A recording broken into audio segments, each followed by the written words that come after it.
What up, everybody? This is Jay Watts with the September the 30th podcast, last day of the month. So, and before we get going, we know who's playing today against USC. Let's get the hat on. Let's get the hat on so we can support. That's right, baby. You know how we're gonna do it. We're gonna support Coach Prime and his boys today. So let's go ahead and get that on in for him real quick. All right. So, Taz, my man Wes. Hey, once again, hey, you never fail, brother. Hey, I love it, man.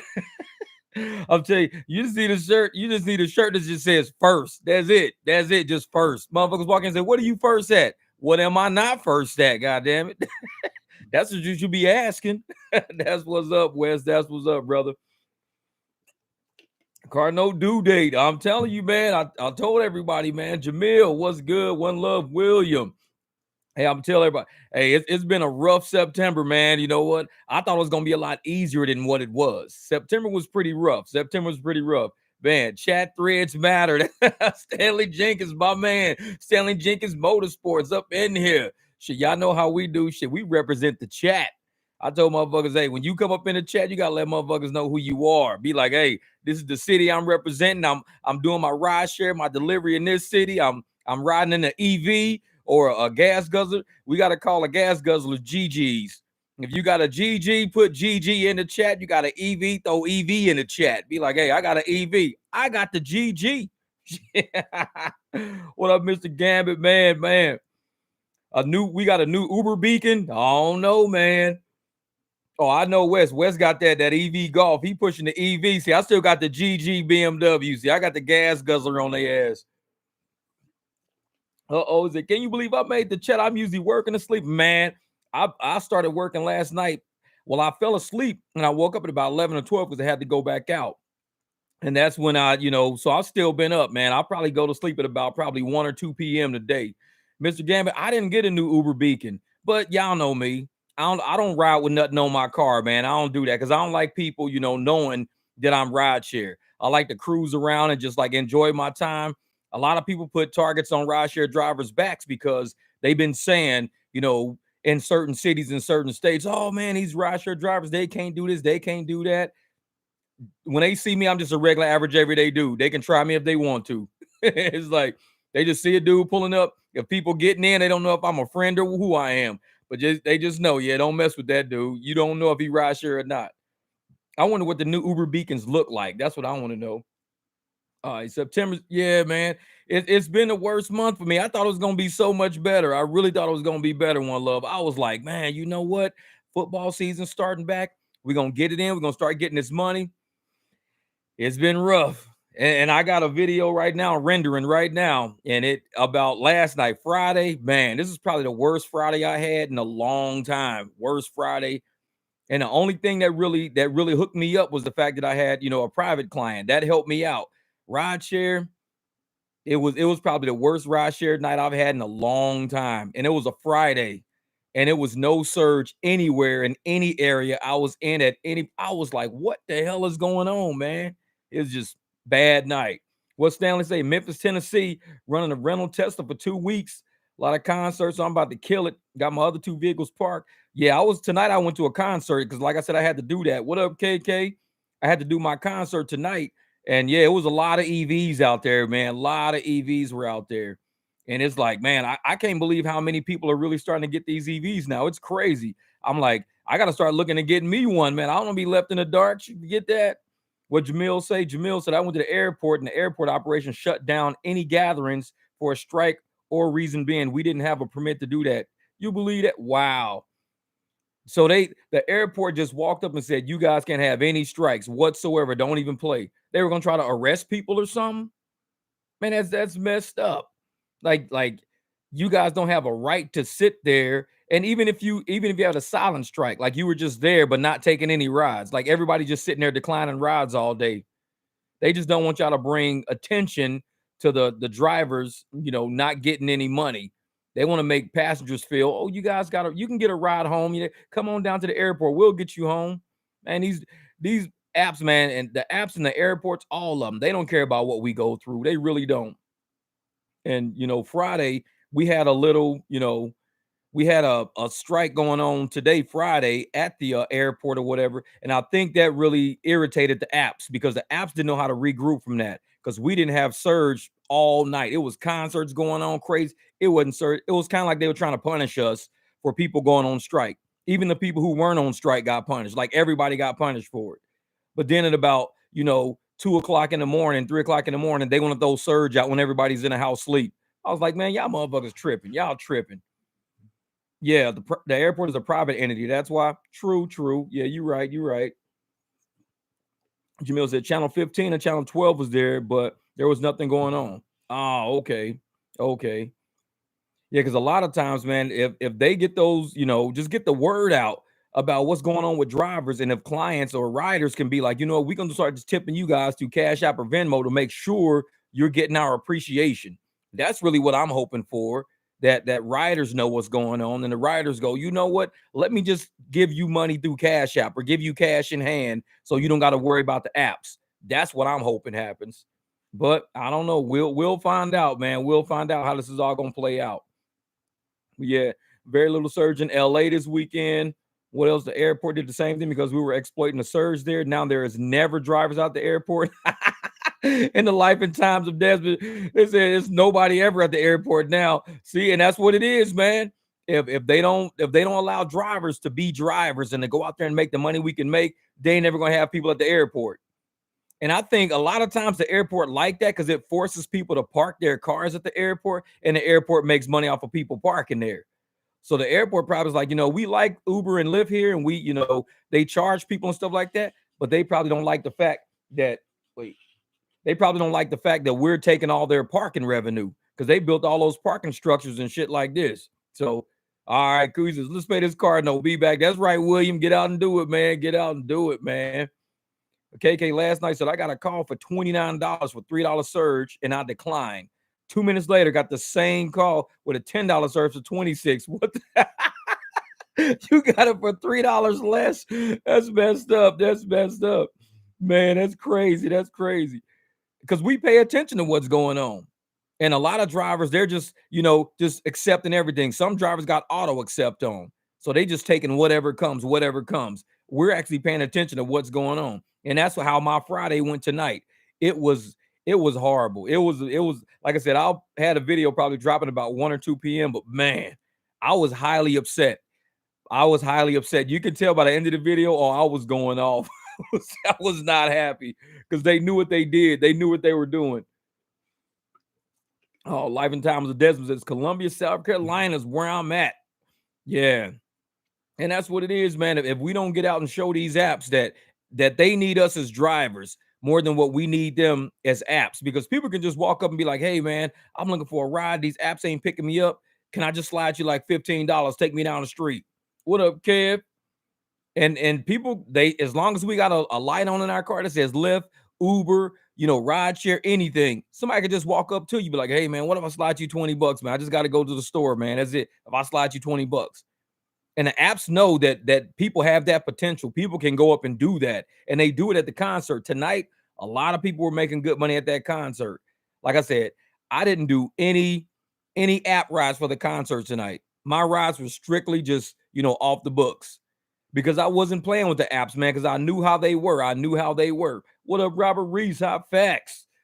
Stanley Jenkins sending positive money vibes for everyone for the rest of 2023. Man, we need it, man. We need it. We need that energy, brother, because it's been rough out there, man. It's been rough out there.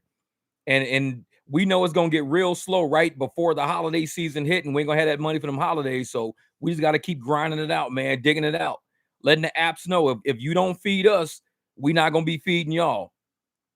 And that's what kind of irritates me about the apps.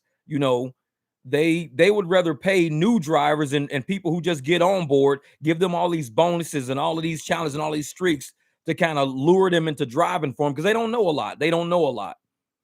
And the experienced drivers, we know a lot. They don't like us driving because we're going to make our money and we're going to go for profit margins. And they're not going to make as much money off of an experienced driver as they can a new idiot out there saying, ooh, I'm going to go for this surge. I'm going to go for this surge and I'm going to go for this challenge. I'm going to go for this streak.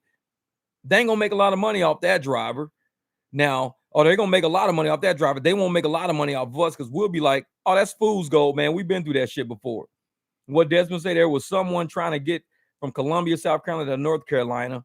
They sent the trip to me 5 times. Highest bet was 62 for a 103-mile trip one way. Yeah, that's what I'm saying. Get the fuck out of here with that. Nah, we're a little too smart for that.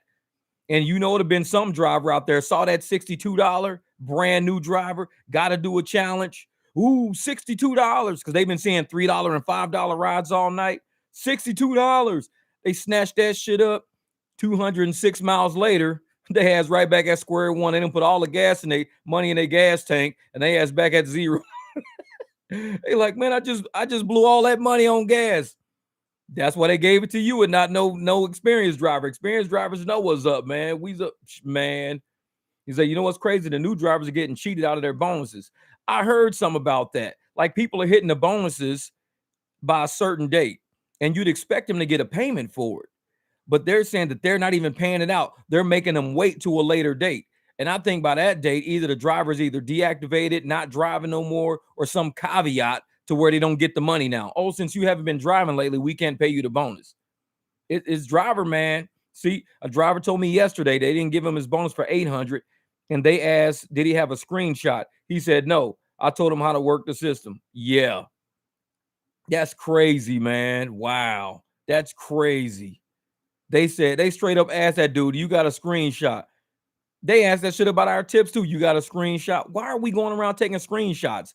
Are they that distrustworthy to where we need to take screenshots because they don't believe in their own damn challenges and bonuses? Now we got to take screenshots of everything they say. It's bullshit, man. It's bullshit. And yeah, Klaus, you right, man. Surge has always been designed to move the herd, to move drivers to areas. And that's what was happening to me all night. There was no surge everywhere where I was. But as soon as I got there, the surge would disappear and go back to where I used to be. It just kept doing that shit. And I was like, you know what? I'm not playing this game with these people, man. I'm not playing with these people. What up, Ride Float down in Florida? Florida Republic said Friday was slow in St. Augustine, Florida, too. Did make 300 plus day last weekend, though, about 50 hours drive time. Yeah, I don't know what was the deal tonight, man. It's got to be, maybe it's the last night of a quarter or something weird. I don't know. But the apps was not acting right today, man. Man, had an $18 streak today, not 1 in 20 minutes. Shut off the app and went back to bed. Yeah, something was up today with this Friday, dude. I'm telling you, man. And I thought it was just me because I was like, man, I'm mad as shit. So I actually took a nap. And on my video, you will hear me say, man, I'm going to take a nap because I couldn't deal with it no more. I came home, took a nap, woke up like 3 hours later, started driving again at 1 o'clock in the morning. Because I was like, I don't know why the hell they ain't got no surges out on a Friday. Whole map completely clear, just gray.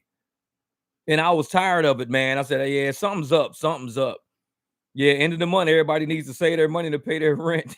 Even the corporations, they trying to pay their lease. They like, shit, we ain't paying none of these drivers no money. It says milk the surges in Mesa yesterday evening. Yeah, it wasn't that many surges out for us, man. And at nighttime, we had nothing. We had nothing. And they had concerts going. They had, big events going left and right downtown. It was no surge. And it even showed when the events were ending. And there was still no surge down there. So I don't know what the deal was, man. They was just not paying people out. They had drivers everywhere, but they weren't paying anybody anything. So I don't know, man. Friday was the worst Friday I've had in a long time, dude. Long time. The worst Friday. It was like disgustingly worse. I was like, this is horrible. On Lyft, I made about $21 on Lyft.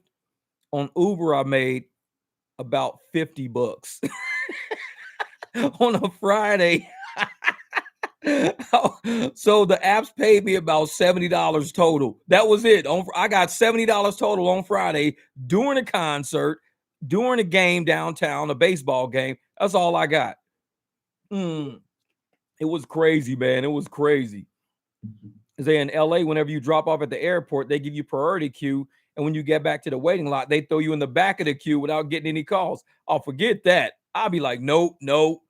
I appreciate that, my brother Stanley Jenkins, man. Positive vibes, brother. I appreciate that, my man. Thank you for the super chat. Hey, you know what? That's why I roll all day with that Stanley Jenkins Motorsports.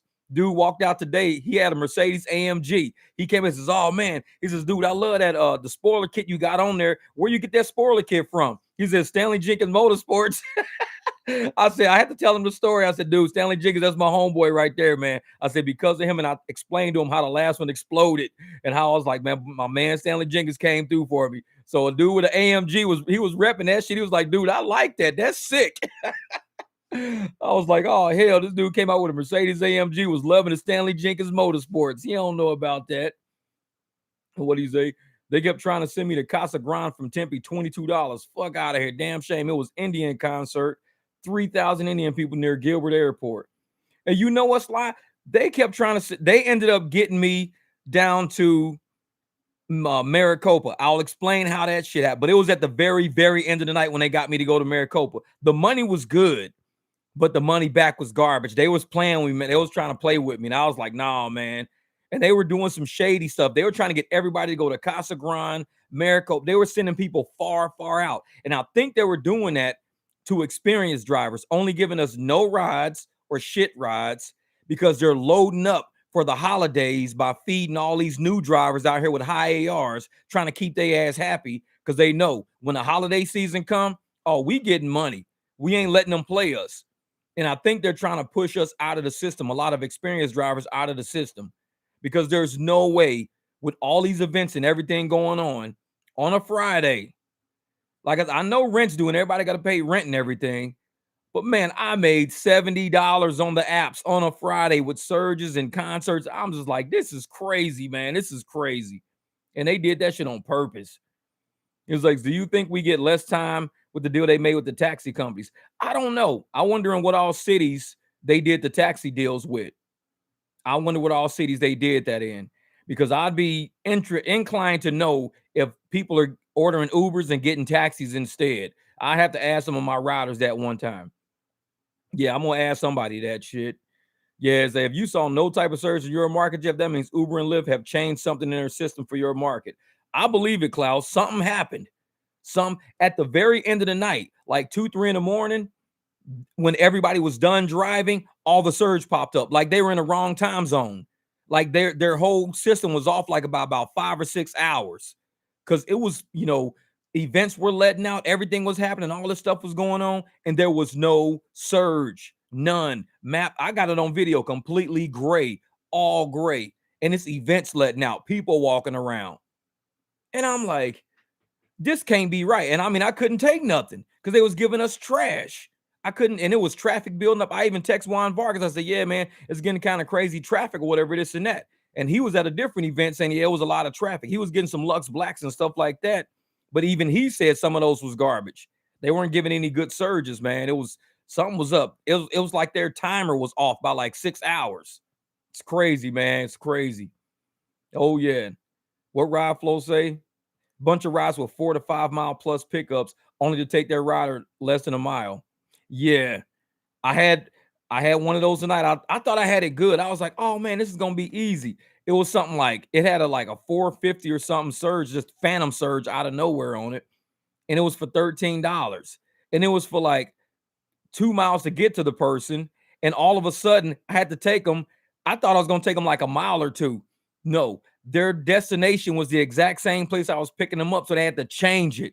Oh, I hate when that happens. I was hot. And it was a girl, and I was like, "You know what? Your destination is saying exactly where we are right now." She's like, "Oh, I'm sorry about that. Let me change it." Lyft's been doing that a lot to me lately. Lyft and Uber been doing that a whole lot to me. So she was on Lyft though. So she changed it, and Lyft did okay. They ended up, instead of 13, they had me go downtown. I didn't make as much per mile because I was gonna make like $7 per mile. And then I ended up making like $2 a mile or something like that because of the distance I had to go. But man, I was hot. I was hot. What he says, I got that video LED board for car for hire signage, cash rides, $50. Man, you got to do that. You got to do it. Get them cash rides, brother. What Jamil say? Do you know what? You are probably right. The taxi drivers are getting excess, so there's no surge. Makes a lot of sense now because, yeah, and that's what I'm thinking. The taxis have to be getting something because with no surge, because it's supply and demand. We know the surge operates off of supply and demand. So if we know we're out there and there's not a whole lot of drivers taking trash, we know there's a lot of people requesting rides. The only way the supply of cars can increase is by saying taxis are now involved. That's it. If taxes are now involved, surge is going to disappear. It's going to disappear. And I'm like, man, William said she knew, Jeff. She tried me. She knew. Yeah, it was probably an expensive ride. And she was like, oh, shit, let me do an ad stop or an edit ride. Yeah, I don't know, man. I'm going to start paying close attention to that shit and just like declining. Because it would look, I was like, this looks too good to be true. It's like $13 for like 3 miles. I was like, hell yeah, let's go. Let's do this shit. Man, got me. What up, Naga? All right, currently LA or Orlando has a deal with them also in Florida. Yeah, I'm gonna have to look up and see if what Phoenix is doing with these taxis out here. Because I think I heard New York was doing it too. A couple of places were doing that taxi thing, but no, taxis are telling riders to cancel and give them cash rates, saying, we're rideshare, saying fuck rideshare. I bet because the prices, because just think if rideshare got to pay us a certain amount of money, they probably got to pay taxis more. They probably charging the riders more to get a taxi. And I'm thinking if they're going to pay, let's say they paying us as a driver 15 to do a taxi, they must be charging like 18, 19 because they got to pay another party now on top of that because they got to pay the driver, the taxi company, and Uber. So that's 3 people feeding off of one rider. Whereas when it's just us and Uber feeding off of one rider. But when you got us as the driver and Uber, that's one price. But if you got the taxi company, the driver of the taxi, plus you got Uber, you got 3 miles you feeding off of one rider. It's going to get expensive as hell doing that deal, man. It's going to get expensive. Yeah, Wes, I don't know what's going on, man.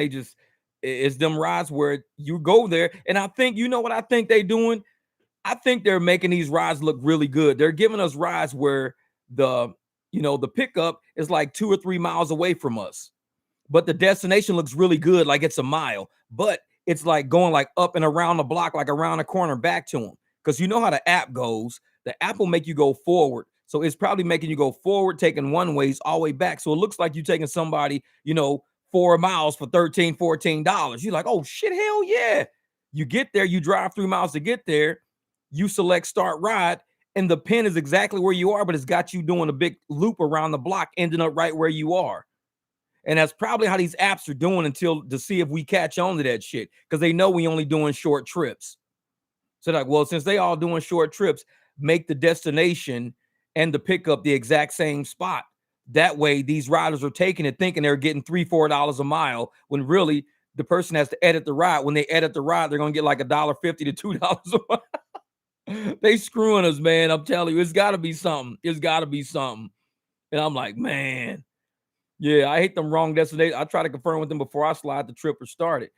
And that's what I need to start doing, Stanley. I need to start asking people, what's your destination? And if they say, oh, I'm just going downtown, well, on this app, it's not saying that. It's saying we're going right where we are right now. Because I'll start it. And as soon as I start it, I screwed myself out of a cancellation fee or anything else. I screwed myself because if I cancel it, I don't get anything. They cancel it, I don't get anything. So, yeah, we got to figure something out with that, man. They doing that to us, man. They getting a few of us like that. They getting us. Yeah, Mr. Gambit, you're right, man. That's the goal. Find the right cherry pick area, time of day, and just earn, man. Just slam that area. And I've been trying to do that more often. I tried to do that Friday night, and it didn't work out in my favor. It was a horrible night. It was horrible. But I'm on the try. Say ding, ding, ding, ding. You hit the nail on the head. Klaus said you hit the nail on the head, man. They're up to something, man. They're up to something. And a lot of us, we know that, we know the way we drive and what type of money we usually make. We know that. There's no way around it. So for us to all of a sudden start getting hit with all of these dead spots, no surges, lame nights, under earning nights, there's something wrong with it, man. Something wrong with it. And a lot of people out here that are seeing what we're doing, they're like, it has to be either taxis. It's got to be the app change the algorithm. Something weird has to happen. And yeah, they're trying to, it's something they're doing and we haven't figured it out yet. We're not asking the right questions to people. We're not asking the right questions on the new changes that are coming out. And I had to update my app last night before I even started. Lyft wouldn't even let me drive till I updated the app. So I knew something was shady. I was like, okay, they telling me to update the app. And I'm like, yeah, something's not right with this. Something ain't right with this. And sure enough, I had a horrible night, man. I was like, this is crazy, man. I can't do this, man. I can't do it. And so that's why I'm glad I had that one private ride, because that was the best ride I had of the night. After that, it was completely dead. It was dead. And I ended up taking, that one ride to Maricopa, which is about 15 minutes south of my house. So I picked somebody up, took them just to get away from Phoenix. I had to get away from Phoenix.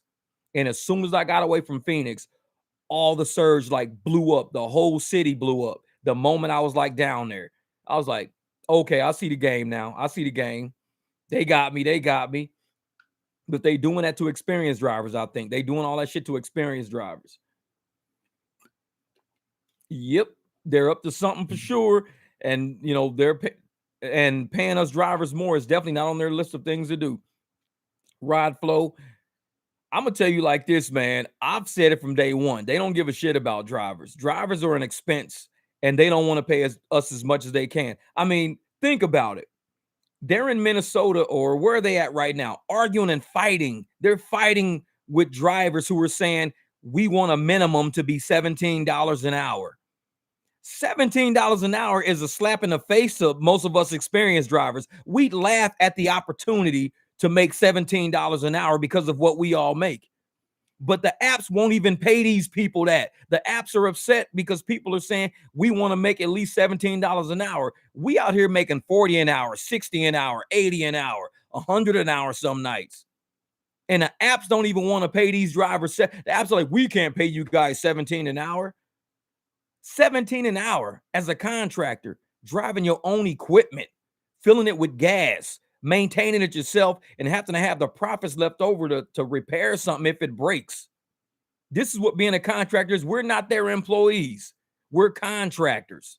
So for them to treat us as if we're employees, $17 hour employees, they're going to have to pay for our gas, pay for our equipment. I mean, our notes, our insurance, pay all that, and then give us $17 an hour. But if we're responsible to pay all of those things, and you telling us, well, $17 an hour as a minimum is too much. Well, what minimum are you talking about? How low are you talking about going as contractors? How low? I mean, you talking about $10 an hour, $9, $11, $13? Because to me, 17 is way too low, and they're mad at 17.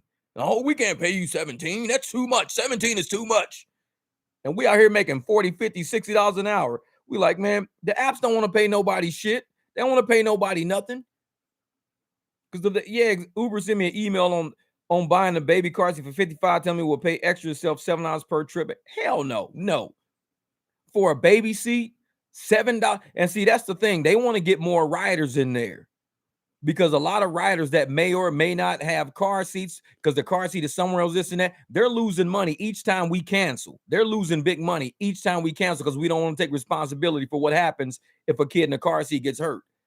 So now they want to say, well, we'll sell you something to put in your car. Like, motherfucker, you ain't tricking me. You're going to sell me a $55. That means I got to do at least minimum 8 rides. Now, they ain't going to give me money just to have a car seat there. Because if I got a carload of 4 people, that means I got to put the car seat in the trunk. And then if somebody has a kid, then I'll take it out. They going to give you a $7 every time you do a ride? No. Only 7 times people don't have. Only you get $7 if people don't have a car seat. That's it. If they have their own car seat, why would they pay you $7? Because somebody's going to say, well, I already got my own car seat. So why do I want to pay an extra for using an Uber car seat? I got my own car seat. You ain't getting $7 for that. They not telling the whole story, man. Yeah. Rob Flo said, I'll do 17 an hour, but I want a free Tesla to drive with unlimited miles and free maintenance to go with it. And a certificate for 2 crusty dusties every fucking night, goddamn. Yeah, exactly. Man. And these apps are mad that these drivers are asking for $17 an hour.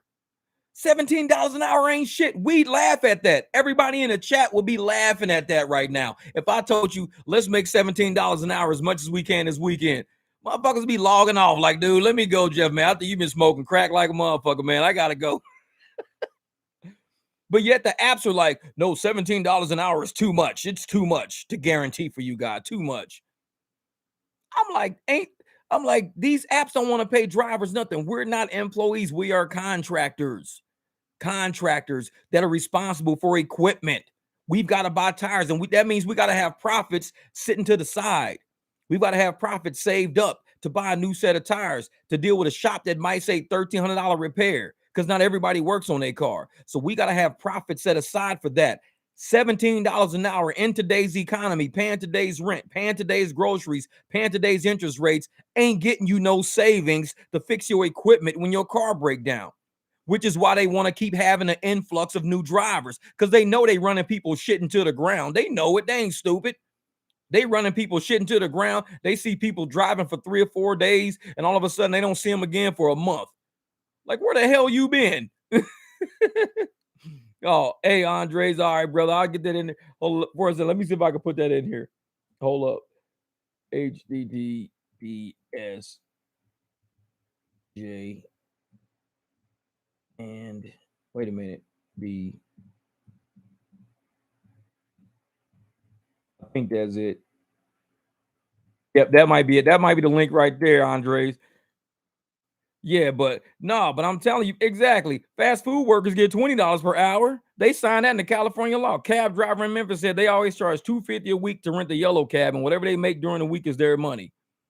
$250 a week to rent the yellow cab, and they could do cash rides, whatever they want to do. They could just rip and run all over the place, and that's why Uber's like, oh, cool, we could deal with y'all then, because Uber's like, we can guarantee we'll help you make $250. We can guarantee we can help you make $250.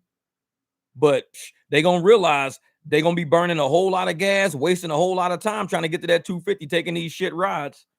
Yeah, Frank, man, $17 an hour is nothing. $17 an hour might work well for the drive through a Taco Bell. Hell, and get your order.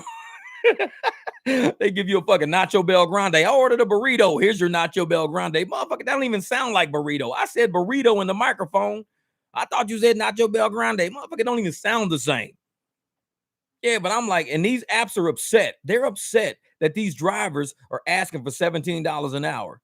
I'm like, that's not a lot of money. It's not compared for a contractor. For a contractor, that is not a lot of money. A contractor that's responsible for their own equipment and their own insurance and a roof over their head to feed their kids, to get food for their pets, to buy clothes for their own body and shit. $17 an hour is too much. This is 2023. This is 2020, about to be 2024. $17 an hour is like a 1985 ass fucking minimum wage. You can live good in 1985 on $17 an hour. You can live real good in 1985 on that shit. This is 2023. These motherfuckers, I don't know what they thinking, man. Like I said, these people are so rich. They're so rich. They are out of touch with what's really going on. Even David Richard, well, I drove. I get out and I drive every once in a while, but you drive because you want to see how it feels. It's like letting a motherfucker punch you in the face with a boxing glove or something just so you can see how it feels. You ain't a real boxer, though. You ain't in a round for 12 rounds trying to knock motherfuckers out. You just say, hey, hit me in the face. Let me see how that shit feel. That's what you're doing.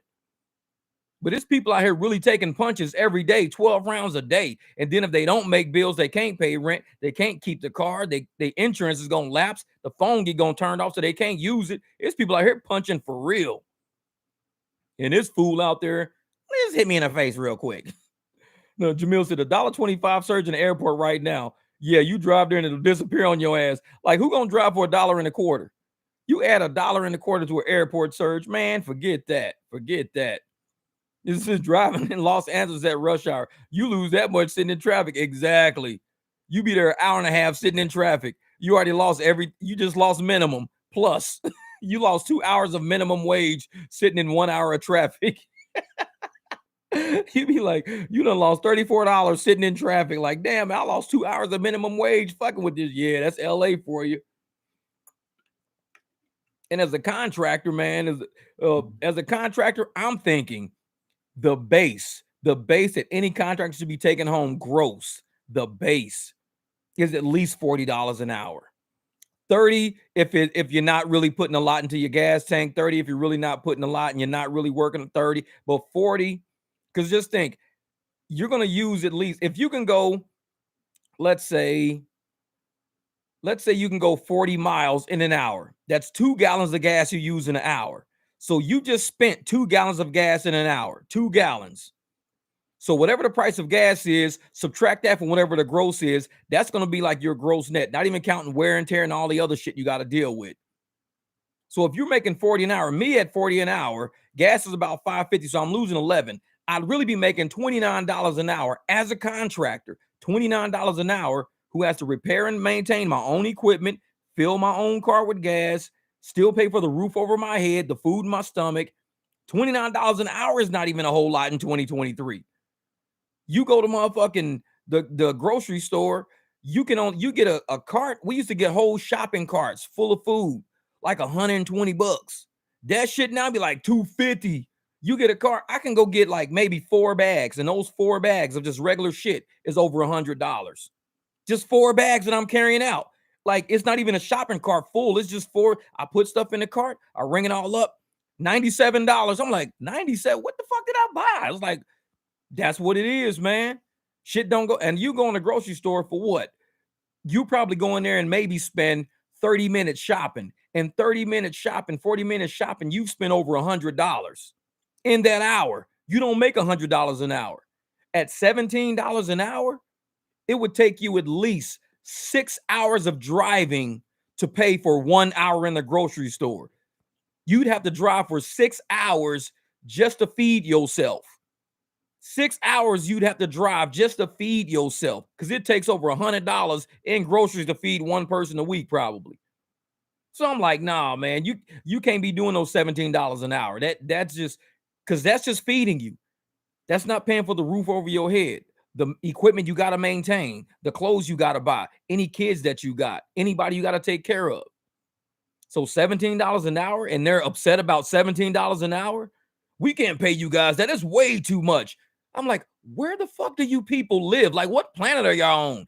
$17 an hour it's a slap in the face to a grown-up. And these is grown-ups y'all talking about out here. People with 2 and 3 kids at home. And y'all saying $17 an hour is too much? What, man? This shit is crazy. Oh, you just read that shit? I'll tip you in the app. Yeah, that's what motherfuckers be saying all the time. I'm like, sure you will. Sure. And yeah, Frank, man, if we don't get a minimum of 40, we're working for nothing. 30 is like, you know what? 30 is pushing it. 30 is pushing it. Because even at 30, at least you covering bills. You're not really saving a whole lot of money and keeping money set to the side, but at least you making it through. But 40, man, it's what it is. If you're not making at least $40 an hour in 2023 with the price of inflation, the price of everything going up, because just think, inflation went up like 7-8%. Housing and everything went up at least 20 to 30%. So now you're being taxed at least 28%, 8% inflation. Then you got housing. Then you got groceries jumping up. You're being taxed on that. But the money we make doesn't change. I'm like, if the money we make doesn't change and we were already going broke anyways, this is only going to send us deeper in the debt, deeper in the hole. That's it, man. Man. He says, you got a Discord. I got photos and pictures on gas prices in the arena set up here in Cleveland. Well, I got Discord. I'm rarely on it. I think my Discord is Cashy Kid 73, like CASHY Kid 73. My son set that up. He's like Cashy Kid, so I just used it and I took my picture and put my picture on it. Yeah, exactly. I'll tip you in the app automatically 1-star ass. Yeah, man. Gas in Memphis 306 350. Gas in Cleveland 302. And just think, if you're running, let's say 15 gallons at 302, you have $45 right there. $45 almost a day every 2 days. $45 every 2 days is $90 a week. If you're working 6 days a week, that's what? 6 times that 5, like, well, at least 90 times 3 is going to be $270. $270 that week is just fuel. $270 in fuel right there, gone. And so what up, Paris? So if you ain't making at least $270, you're not even covering the tools you need to do the job. 270 is just the tools. That's the fuel you need. That's a tool. You're buying a new tool every week at $270 a week. You're buying a hammer for $270 a week just to hit this nail in. Next week, you got to buy a new hammer for $270. And then you still got to pay for the roof over your head, the food in your stomach, the clothes on your back. I'm like, how do they expect people to make a living? We do this shit to make a living, not because we just want to be busy. I know some of us, I gotta stay busy, I need to be driving. That's them. That ain't us. That ain't us. And we sitting here like looking at everybody like, man, how in the hell do they expect drivers, contractors, grown-ups, adults to make a living? I'm like, these CEOs and these executives, they are so out of touch with reality. All they seeing is numbers on papers and billions and trillions of dollars and percentages and this and that. They all getting money. They all having fun. They all feeding off of that shit. Ain't not a single one of them had to live off of $17 an hour in no city, no state, no region. None of them had to ever live off of $17 an hour. So they probably thinking, oh, $17 an hour. To them, $17 an hour is a category. That's all it is. Well, $17 an hour is a category. It's a little, it eats into our expenses.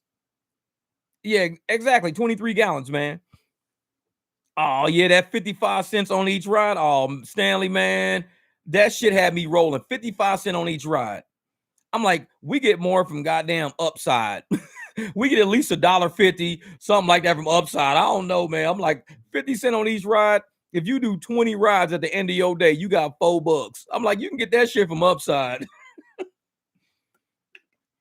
And I'm sitting there like, you can't, these executives, until they learn how to relate. And like I said, it upset me because we had an executive right in our grasp. We had an executive in our grasp, and finally somebody on the mountaintop, these old elegant elite motherfuckers on the mountaintop, decided to come down to the village. Come down to the village to talk to us. So now you in the village and all the villagers is around, and we like, yeah, we got grievances, we got gripes. Let us speak to this motherfucker. He finally came down from his castle to come speak to us. And we ain't say a motherfucking thing. He has no idea what's going on in the village still to this day. No idea. And I'm like, we had the opportunity to let him know what was really going on down in the village, man. What was going on down in the village? Like, what's really real? What's going on down here that's really affecting people? What's going on in the village? And so when we out here striking and protesting, and we got channels and videos and we got chats and motherfuckers are saying what they got to say, these elites never read that shit. So they thinking $17 an hour is good because, you know, they were making $6 when they were like a kid. You know, they made $7. 17's amazing. It's like, no, motherfucker, rent is $1,500, $2,000, $3,000 on apartments and shit. That's rent. That ain't you owning that motherfucker. That's rent. $17 an hour is not covering that. It's not. Kevin said, you should have asked him questions. Oh, I would have asked him some good questions. I would have asked him questions that would probably made him say, well, I'll have to get back to you on that. Yeah, of course you will. Of course you would. I mean, this mother didn't even know that $262 was the base fare. He didn't even know that. So it wasn't much that he really knew about the driver's life. He came from the mountaintop down to the village and found out. Did you know we was eating bread? No, I had no idea you guys were eating bread. We got cake like a motherfucker up there. You guys are eating bread down there? Yeah. $262, motherfucker. That's what we eating down here. $262. A slice of bread. That's what we eating down here. Oh, we eating cake up there, motherfucker. Shit, I don't know where y'all. You get somebody to come down from the mountaintop. Come down to the village. We'll tell you how shit is down here for real. And a lot of people, like I said, they were just happy a motherfucker came down. Hey, he came down. He came down the mountain to hang with us. For what? For what? We didn't do shit. We just kind of like bask in this motherfucking glory. Oh, motherfucking ass. That's all we did. We should have been like, hey, sent you down here. Let me tell you some shit. It's like, so when you go back up the fucking mountain, you can tell those people, hey, guess what's going on down in the valley that we had no idea about? These motherfuckers get deactivated on the fly, and they don't like that. They don't like it. No, they don't like it. I thought they loved it. It's like, yeah, exactly, man. Yeah, exactly. I think Chris should have some questions. You just sat there and listened. I don't even think Chris listened. He was just probably he was in awe that it was David Risher. He's like, it's fucking David Risher. Oh my God, my motherfucking hero. I got a poster of this motherfucker in my bathroom. It's like, dude, say something, motherfucker. You representing the chat. You representing the drivers. Say something. All these motherfuckers came to hear everything we've ever been bitching about and complaining about in comments and everything else. We've been saying, hey, we got something to say to you, man. Take this shit back to your camp, man. And nothing. Flat.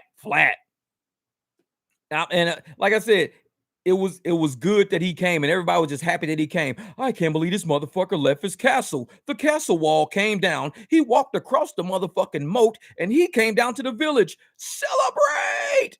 And everybody's fucking celebrating because he left the castle. Then he went right back to the castle. So what did you guys ask him when he was down here? Nothing. We were just happy he was here. I mean, he came here. He actually fucking showed up. Okay, cool. Motherfucker found out we ate bread. Yeah, we found out we ate bread. Did you tell him we didn't want to eat bread, that we deserve more because of all the hard work we do and all the shit we do and what we actually do for this community and how we actually got kids and shit? Yeah. It's like we didn't tell him none of that shit. None of that. He went back thinking, oh, drivers love me. They love me. Said I smile great and every fucking thing. I was smiling like a motherfucker. Motherfuckers love me and shit. Said I speak nice. I was articulate. They said I was very intelligent. These motherfuckers love me, and they all still fucking broke. I'm like, man. Yeah, imagine if the Uber CEO, they would have a fucking parade. We have streamers down the back of our cars and shit, motherfucking construction paper flying out the top. Oh my God, Dara's here. Motherfucker be passing out like they seen Michael Jackson. Daryl, oh shit. Motherfucker fanning them shit, giving them water. We got security carrying people out the fucking building. Daryl just walking through. Oh, he pointed at me. Oh my God, fucking Daryl. It's like, dude, who gives a shit? Let's tell these motherfuckers what's really real down here, man. Let's tell them what's really real. Give a fuck if they came out of the goddamn castle down to the village. Thank you for coming down to the village. Let me tell you why this village is so fucked up and going downhill. Let's talk about that. It's like, man. There's a search. He was like Oprah and Chris was like Gail. Chris looked like a deer in lights. Man. That motherfucker sitting in front of an 18-wheeler. Womp womp. He's like, womp womp. Boom. Like, move, motherfucker, move. Do something, move. Shit. Y'all wild with that shit, man. I can have fun with y'all all day on that shit. Y'all know we can have a good time. We can have a fucking field day on that shit, man. Cause see, that's the funny thing, though. Motherfuckers hate me because I make fun of the shit. I think it's fucking hilarious. But everybody saw it. Like the whole world saw it. So it ain't like shit that I'm making up. Like I didn't make the shit up. It's like really real. And we discussing it and we laughing about it. And motherfuckers don't like me, man. Exactly. Articulate to a brother's like saying, you speak so well as a black man. What the fuck? Exactly. It was like, what am I supposed to do? Fucking speak in caveman language? Unga bunga. Unga bunga. Like, what the fuck is he saying? Like, exactly, motherfuckers. Like, I speak English. Like, man, that's just funny as a mother. He said, have Spencer Fred talk. Oh, Jamil, wait till you see the next video. I got some Spencer Fred shit in the next video for you. Oh, you have no idea. I got some Spencer Fred shit for you in the next video. It's already rendered. I just gotta upload it. This shit's funny as hell. He said, blink if you need help, Chris. Man. Yeah, Kev said, honestly, I think it was some sort of a failure. They have to hook up again. Yeah, but and that's the thing, though. They saying, 6 months, 12 months. Today is September the 30th. October the 18th, shit's finna hit the fan for a lot of families. I mean, September the 30th, I guarantee you can go to any news media outlet out there. About half the Americans out right now are behind on rent. Half of them. A lot of us are rideshare drivers, believe it or not. And a lot of us make a lot of money for these fucking companies. A lot of us pick up people from the airport that paid $85 to get home, and we getting $28 of it. That's what the fucking problem is. So we are making the money. We ain't getting the money. That's my fucking problem. If they want to really know what's really real, man. Hey, thank you, Logan. I appreciate it, brother. Appreciate it. Top of the morning, my man. Yeah, man. And that's my fucking problem. It's like we out here making the money. So we can't say we don't make money. Oh, fuck no. Drivers make money because these corporations eating like a motherfucker. We make money. We know we make money because we the ones picking up. If somebody's just requesting a ride, ain't no money being made. It ain't no money being made till somebody accepts that ride. We making money. These motherfuckers know that we making money. They don't want us to understand how we are making money. We making money when we click accept and we pick them up. We don't know how much this motherfucker's being charged. The apps know how much this person is being charged. We can ask the customer how much they being charged. And that's why Lyft is like, well, they talk about money. Let us know so we can deactivate them. So we making money. They can't say, oh, drivers don't make money. No, drivers make money. Drivers aren't paid well. Let's get that situation right. Let's say the statement right. Drivers aren't paid well. We're not paid commensurate to our experience. New motherfuckers who just got on the app today can make more than me in October if they hit bonuses and shit like that. But I've been here for 5 years. 5 years learning these motherfucking streets, learning how to network with customers, how to talk with customers, give them where the restaurants are, where the cool hotels are, where the clubs are. I got experience in this shit, and I'm gonna make less than a new motherfucker with a set of car keys who just got signed up because you want to give him a bonus instead of giving me a bonus. The most backwards ass industry I ever heard. Every industry I ever worked in, they give bonuses to the most experienced. In rideshare, they give bonuses to the least experienced, to motherfuckers that don't know shit, because they know that those are the suckers and we're the motherfuckers. We the ones making that money. We the motherfuckers out here really driving. They rather pay the suckers first. They going, oh man, you know what? If you get on our app and you drive, your first 300 rides in, 17 days or 1,000 rides in this video, we're going to give you an extra. And they get that motherfucker just accepting everything under the sun. I got to get all these rides, man. I got to get all these rides. I get this bonus if I get all these rides. And just like Stanley Jenkins said, motherfucker, you didn't screenshot it? No, then you don't get it. It's like, what? You don't get it. You didn't screenshot it. And that's the problem, man. That's the problem, man. It's like we making way too much money for these apps and they know we make money. We're just not paid that money so we can cover our bills too. They so worried about covering their shareholders, their shareholder investments, their shareholder percentages and profit margins. They're not worried about the money we make. We the ones accepting the rides. It ain't no shareholder out there accepting a ride. Not a single one of them accepting a ride. They invested money. They like a return on their money. We are the return on their money. And yet we sitting there investing ourselves into cars, in the gas, in the fuel, in the time and effort, energy. We invest in a lot to help these apps conduct business. And we ain't paid the fair amount of the fucking fares that's being paid. Motherfucker pay $16. We get $6. How the hell does this work out? Motherfucker just paid $16 for a ride. Well, you get 6 of it. Yeah, $6 for 5 miles. They just paid $3 a mile, and we're getting a little over $1 a mile. This shit don't make no sense to me, man. It don't make no sense. And you're right, Andres, man. He kept it under 30 minutes because he knew those questions was going to come up. That's why he was like, keep it short. Because this is my thing. He could have brought out his assistant. He could have said, you know what? I'm the CEO, but I got an admin assistant. She knows everything I know because she gives me all my minutes. She gives me all the information. We go to the finance together. So even though I only got 30 minutes, you guys can sit here with her for the next hour or so, and she can go through all your driver questions. 30 minutes to talk to potentially 100,000 drivers, because that's what the channel boasted. We boast we got over 100,000 drivers ready to talk to you, Dave. Come on down. Okay, I'll be there. Potentially 100,000 drivers you're going to talk to, and the most you got is 30 minutes to ask 4 questions, in which 3 of them was fucking garbage. And they knew it was garbage. The first one was solid. Why is the fucking fare so low? He kind of tap dance around that motherfucker and didn't really come up to say, hey, you know what? We're going to end up putting a higher base fare because, that base fare is way too low for 2023 drivers trying to make it in this economy. That base fare is way too low. He could have came up with something. Man, Randy, I appreciate that, brothers. Randy said, listening to your channel has really helped me, man. Dollars a mile way up, hours way down. Most of the time I stay within 20 miles of home. Oh, yeah. Get $100 tip, 4 miles, 108. There you go, brother. There you go. That's what we talking about. These drivers are making money. We are the ones that make the money for these apps.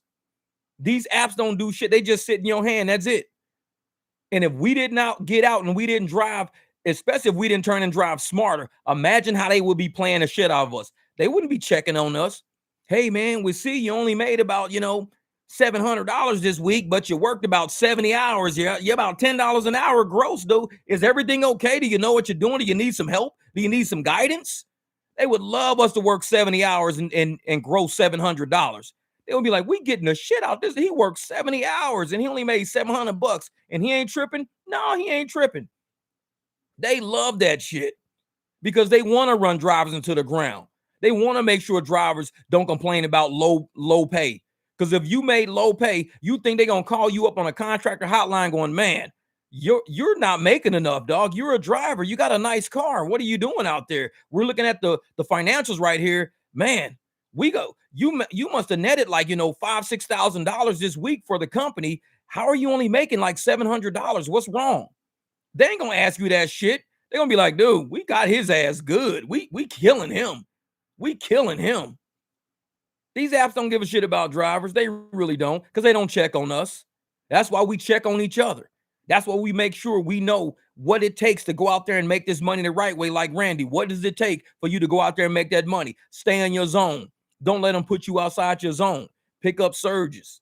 Go for your tips. If you can get cash tips, get cash tips. Because if you put them in the app, you might not get those motherfuckers. You just might not get them. Yeah, so them dudes always been lame. Yeah. And that's what it is, man. I think my IR is so negative. I know they hate my guts every time I'm working. Hey, but you got to do it, man.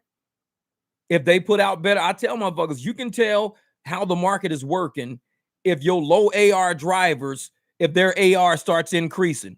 If your low AR drivers AR starts going up, you're in a good market. But if your low AR drivers, if their shit is like staying stagnant or dipping, that means the fares ain't no good. They're ripping people off. Because your low AR drivers that's your barometer for how that market is going. High AR is always going to be high. They're going to be broke riding around with 100% AR. I got every ride. 70, 80 hours. They don't work 80 hours this week. Made $1,300. They think they doing good. I'm like, dude, you made $1,300 working 80 hours. Yeah, about 450 of that was gas. So you really made about $850 in 80 hours. That's like $10 an hour you making, man. That's like your gross profit right now is $10 an hour. You could do better than that. But the apps love that shit because they think 17 an hour is way too much. $10 an hour, they're like, that's our driver. That $10 an hour motherfucker, that's our driver. Yeah, upfront fair ride BS to Napa. He said the driver was happy. Sure he was. Exactly. Motherfuckers about to throw a parade in the car.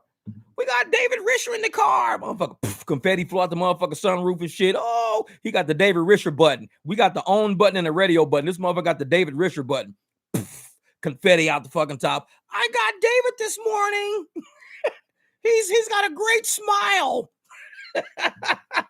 I was like, these motherfuckers, boy, we way too real. What up, Doc? DOC, shalom, my man. Yeah. This is Jeff. Found out the other day you don't get paid wait time if the rider shows up after pickup time. What? You don't get paid the wait time if the rider shows up after pickup time? So you only get paid wait time if they cancel? Is that what you're saying? Man, this is what we need to say to these zappers. They doubt it and keep on saying doubt it over and over until they understand what we need. Yeah. On reservations. Yeah, you don't get paid wait time on reservations, man. I found that out because I be waiting.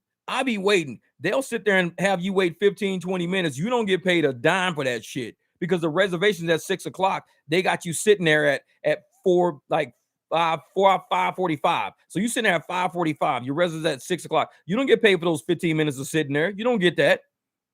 And I'm like, that's why I hate showing up early. Wait till you see this Friday video. It says something about that in this Friday video because some shit happened to me with a reservation and I got hot. I was hot because I'm tired of this shit, man. I'm tired of it, man. Like everything you're saying in the chat, motherfuckers don't realize. That's why I be like, man, I represent the chat because everything y'all saying is shit that really happens to us. All of us. We ain't no different. For somebody to ignore who we are and how we go through this fucking rideshare shit is a slap in the fucking face because we all going through this shit.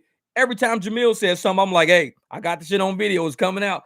Fucking Bighorn Kev says something. It's on my Friday video. Because y'all know this app. Y'all know these markets. Can't nobody fuck with y'all when they say, hey, do you know rideshare? Motherfucker, do I know rideshare? Let me tell you some shit. Can't nobody fuck with y'all on that. So anybody in the chat, anybody, and I mean that shit with everything in my motherfucking soul. Anybody in the chat, could have presented a question to David Richer. I believe that. I believe anybody could have presented a question to him. It does not take a special motherfucker to do this job, to know how this job is fucking people over, to present a question to somebody to say, hey, why is this like this? Why are we getting this happening to us? Anybody who drives will ask a question that makes a difference, that everybody be like, dude, we always be talking about that shit, man. Man, people just deactivate us for no fucking reason. Man, this is crazy. And as cancellation fees, man. And I don't like cancellation fees because we'll sit there, we'll drive to the people, we'll spend time, we'll spend gas, and then we'll wait. And as soon as we wait and they don't come, we either get $2 or $3.67, which is way less than what we deserve for the shit we just went through. We had to drive to you. We had to give up the opportunity of taking another ride that was going to pay us $24, $25. We gave up that opportunity. That opportunity has a cost attached to it. We gave up that opportunity to go with a motherfucker that cancels on us. We deserve more for cancellation fees. So to sit there and to give me $2 cancel for me driving, 3 miles to you, 12 minutes of time, through lights and all this crazy shit, sit there for 5 minutes, and I could have had a $24 ride and somebody was really ready. Pay me based on opportunity cost. Don't pay me based on some standard rate of, we're going to charge them $5. You're going to get $2 of it, or you're going to get $3.67 of it. No. Because there was an opportunity cost that could have been applied to that, especially if it's surging. If it's a concert going on, it's an event going on. It's, they see us going on doing it. They see what's going on. So if this person is not charged a fair amount for canceling the trip, I mean, what's the point of even waiting on motherfuckers? If they don't come out within a minute, just take off. Because I guarantee you're going to get a ride that's worth way more than that damn cancel fee in less time. Way more. That's why I do it a lot. And they go, well, if you cancel too much. No, I cancel because I don't have time to fuck with y'all. That's why I cancel. I don't cancel because, I'm just faking like I don't want the ride. No. I don't have time to mess with y'all. So I'm going to cancel. And I'm going to go somewhere and get a ride that's paying me $12 for 3 miles instead of waiting for $2. I'm not waiting for $2. I'm not waiting for $3.67. So they got to figure out what to do with that cancellation rate shit. They need to be like, listen, cancellation rate's about to go. I know mine right now is almost at 30%. My cancellation rate used to be like 12%. It got as high as 31%. Now, then it went all the way back down like to 14. Now it's back up to 29 because of that shit. I don't wait. The opportunity of me trying to make $2 or $3 versus me just making, anywhere between 24, 14, $32 because I'm sitting on surges and client. Man, I'm not waiting on no $2 or $3. Shit, hell no. No. They need to do something with them cancellation fees because it's a slap in the face for somebody who just drove 5 or 6 miles, then had to wait more time and be like, okay, we're sorry about that. Here's $2. Motherfucker, what? I could have got $2 washing windshields at motherfucking Circle K and never left. I could have said, hey, man, I'm short $2. Can I just wipe your windshield real quick? Somebody feels sorry for your ass. You dress nice. You look clean. You got an Uber shirt on. They know you broke and you got an Uber shirt on. Oh, man, this Uber driver came and washed my window for me, man. I had to get that motherfucker $2. That's better than the cancellation fee. I'm going to walk around with my Uber shirt on one day. Hey, man, I'm just here to, just wash windshields all day. Damn, you drive Uber? Yeah. Dude, fuck $2. I'll give you $5. I know you ain't got no money. It's like, shit, they know we motherfuckers struggling out here. They know it. Wear a motherfucking Uber shirt. I'm surprised I ain't seen more homeless people wearing Uber shirts. Yeah, I used to ride Lyft. I used to drive for Lyft. Now I'm standing on this corner. I'm like, dude, you probably making more standing on that corner when we making driving these fucking cars now. Like, shit, this shit sucks sometimes, man. Well, Stanley come up with, he said, hey, I text everyone before I drive to them. If I wait 2 minutes, I'm gone. Reservations, I'll wait extra 5 minutes. Reservations pay a lot better. Yep. But I'm like you, man. I'm like you. It depends on how much the money is and what area I'm in. Because I swear, some of my cancels on a reservation, they pay you a lot. They pay you a lot on a reservation cancel. But these regular cancels, man, I'd be like, this shit, the ride is like $4. The cancel is like $4. I'm like, no matter what, I'm only gonna get $4. Fuck it, man. I might just take off. I'll burn the fuck out. It's like, shit. It's like, I noticed the other day on reservations, if there's a search in the area, they're not paying us for that. What the hell is going on with Uber? Wait a minute. So you're not getting paid for your surges on your, well, see, this is the thing, Jamil. If you get a surge before they engage that map for your reservation, let's say let's say you're on your way to you got a reservation at 6 o'clock and it's 5 o'clock right now. They're going to lock your map up at like 5:30 and engage you to go to that thing. Anytime before that 5:30 map engages, if you pick up a surge on the way, you get that money. You get that money. And it's like, if you say, hey, man, I just grabbed the $10 surge, you grab the $10 surge, screenshot that shit immediately because you know you got a reservation coming up. Screenshot that surge immediately. No, I mean, swipe, do whatever it takes. Even if you get another ride thrown in there, at least you got that surge trapped. And you say, bam, all right, I got this $10 surge. They're going to engage your map. And once they engage your map, you're like, woo, you can do the ride. Know you good. Do the ride. And if that shit's not included on your ride, just hit up like customer support, be like, hey, I had a $10 surge. This is a screenshot. This is the time. It was at 5:15. You guys engaged my map at like 5:30. And they'll be like, oh, sorry about that. And they'll give you that $10 or more. Sometimes they give you more than that. But yeah, make sure you screen as soon as if you know you got a reservation coming up and you grab a surge, screenshot that shit. Because that's the first thing you're gonna say. You got a screenshot of it? Be like, no, sorry, I can't help you. It's like, damn it. And I learned that shit from Victor. That motherfucker told me that. Ever since then, I ain't lost a surge on a reservation yet. I've been doing this shit for almost 5 years. I just started doing this a few months ago. Do you know how many reservations I've done? Because I drive mornings, like late night, early morning. I've lost so many surges over there. Uber's probably laughing their ass all the way to the bank. Like, dude, we ain't probably paid this dude shit. At least $2,000-$3,000 in surges. We done so many reservations on this dude over the past 5 years and not paid him surge. We got his ass for like 2 G's. But they'll give you a $25 gift card. Like, here's a $25 gift card because you've been driving on UberX and not UberXL. Sorry about that. That's Forerunner right there. His ass was driving around on UberX instead of UberXL, and they gave him a $25 gift card, $25 credit. I'm like, they owe this man thousands of bucks. I'd be like, no, y'all need to go all the way back to where you screwed up and put me as UberX. And you need to make retroactive an average of the people in my area, how much they made versus how much I made, and give me the difference between that and the average. Because he should at least be at the average. He don't have to be at the top of the area who made what, but he should at least be at the average. If he made, let's say, $30,000, but the average was, let's say, $60,000, he's got a $30,000 gap they got to make up because they had him on UberX the whole time. The top driver might have made $90,000. But we don't want to do $30,000 or $90,000. If we say, hey, well, the average is about $60,000. Some people made this, some people made that. Cool. But it's like, he needs to at least be made whole with that. Because that shit, that hurt my heart to find out his ass was on UberX the whole time and he should have been on UberXL. And they try to lie and say, nah, man, you don't get UberXL. It's not even in your area. He was like, what? Motherfucker, I can pull up one right now. He's like, oh, well, it's not that it's not in your area. You don't have enough seatbelts. Motherfucker, I got 7 seatbelts. Oh, well, it's not about seatbelts. It's, man, these motherfuckers was throwing shit at him left and right. He just kept coming back. Like, no, motherfucker. He was not giving up that money. He was not giving up, man. You right, Stanley. You right, brother. Uber and Lyft, they want drivers that are uneducated about the business. And they work against us, but we're being informed over here. Got all my certs on reservations now. Real shit. Real shit.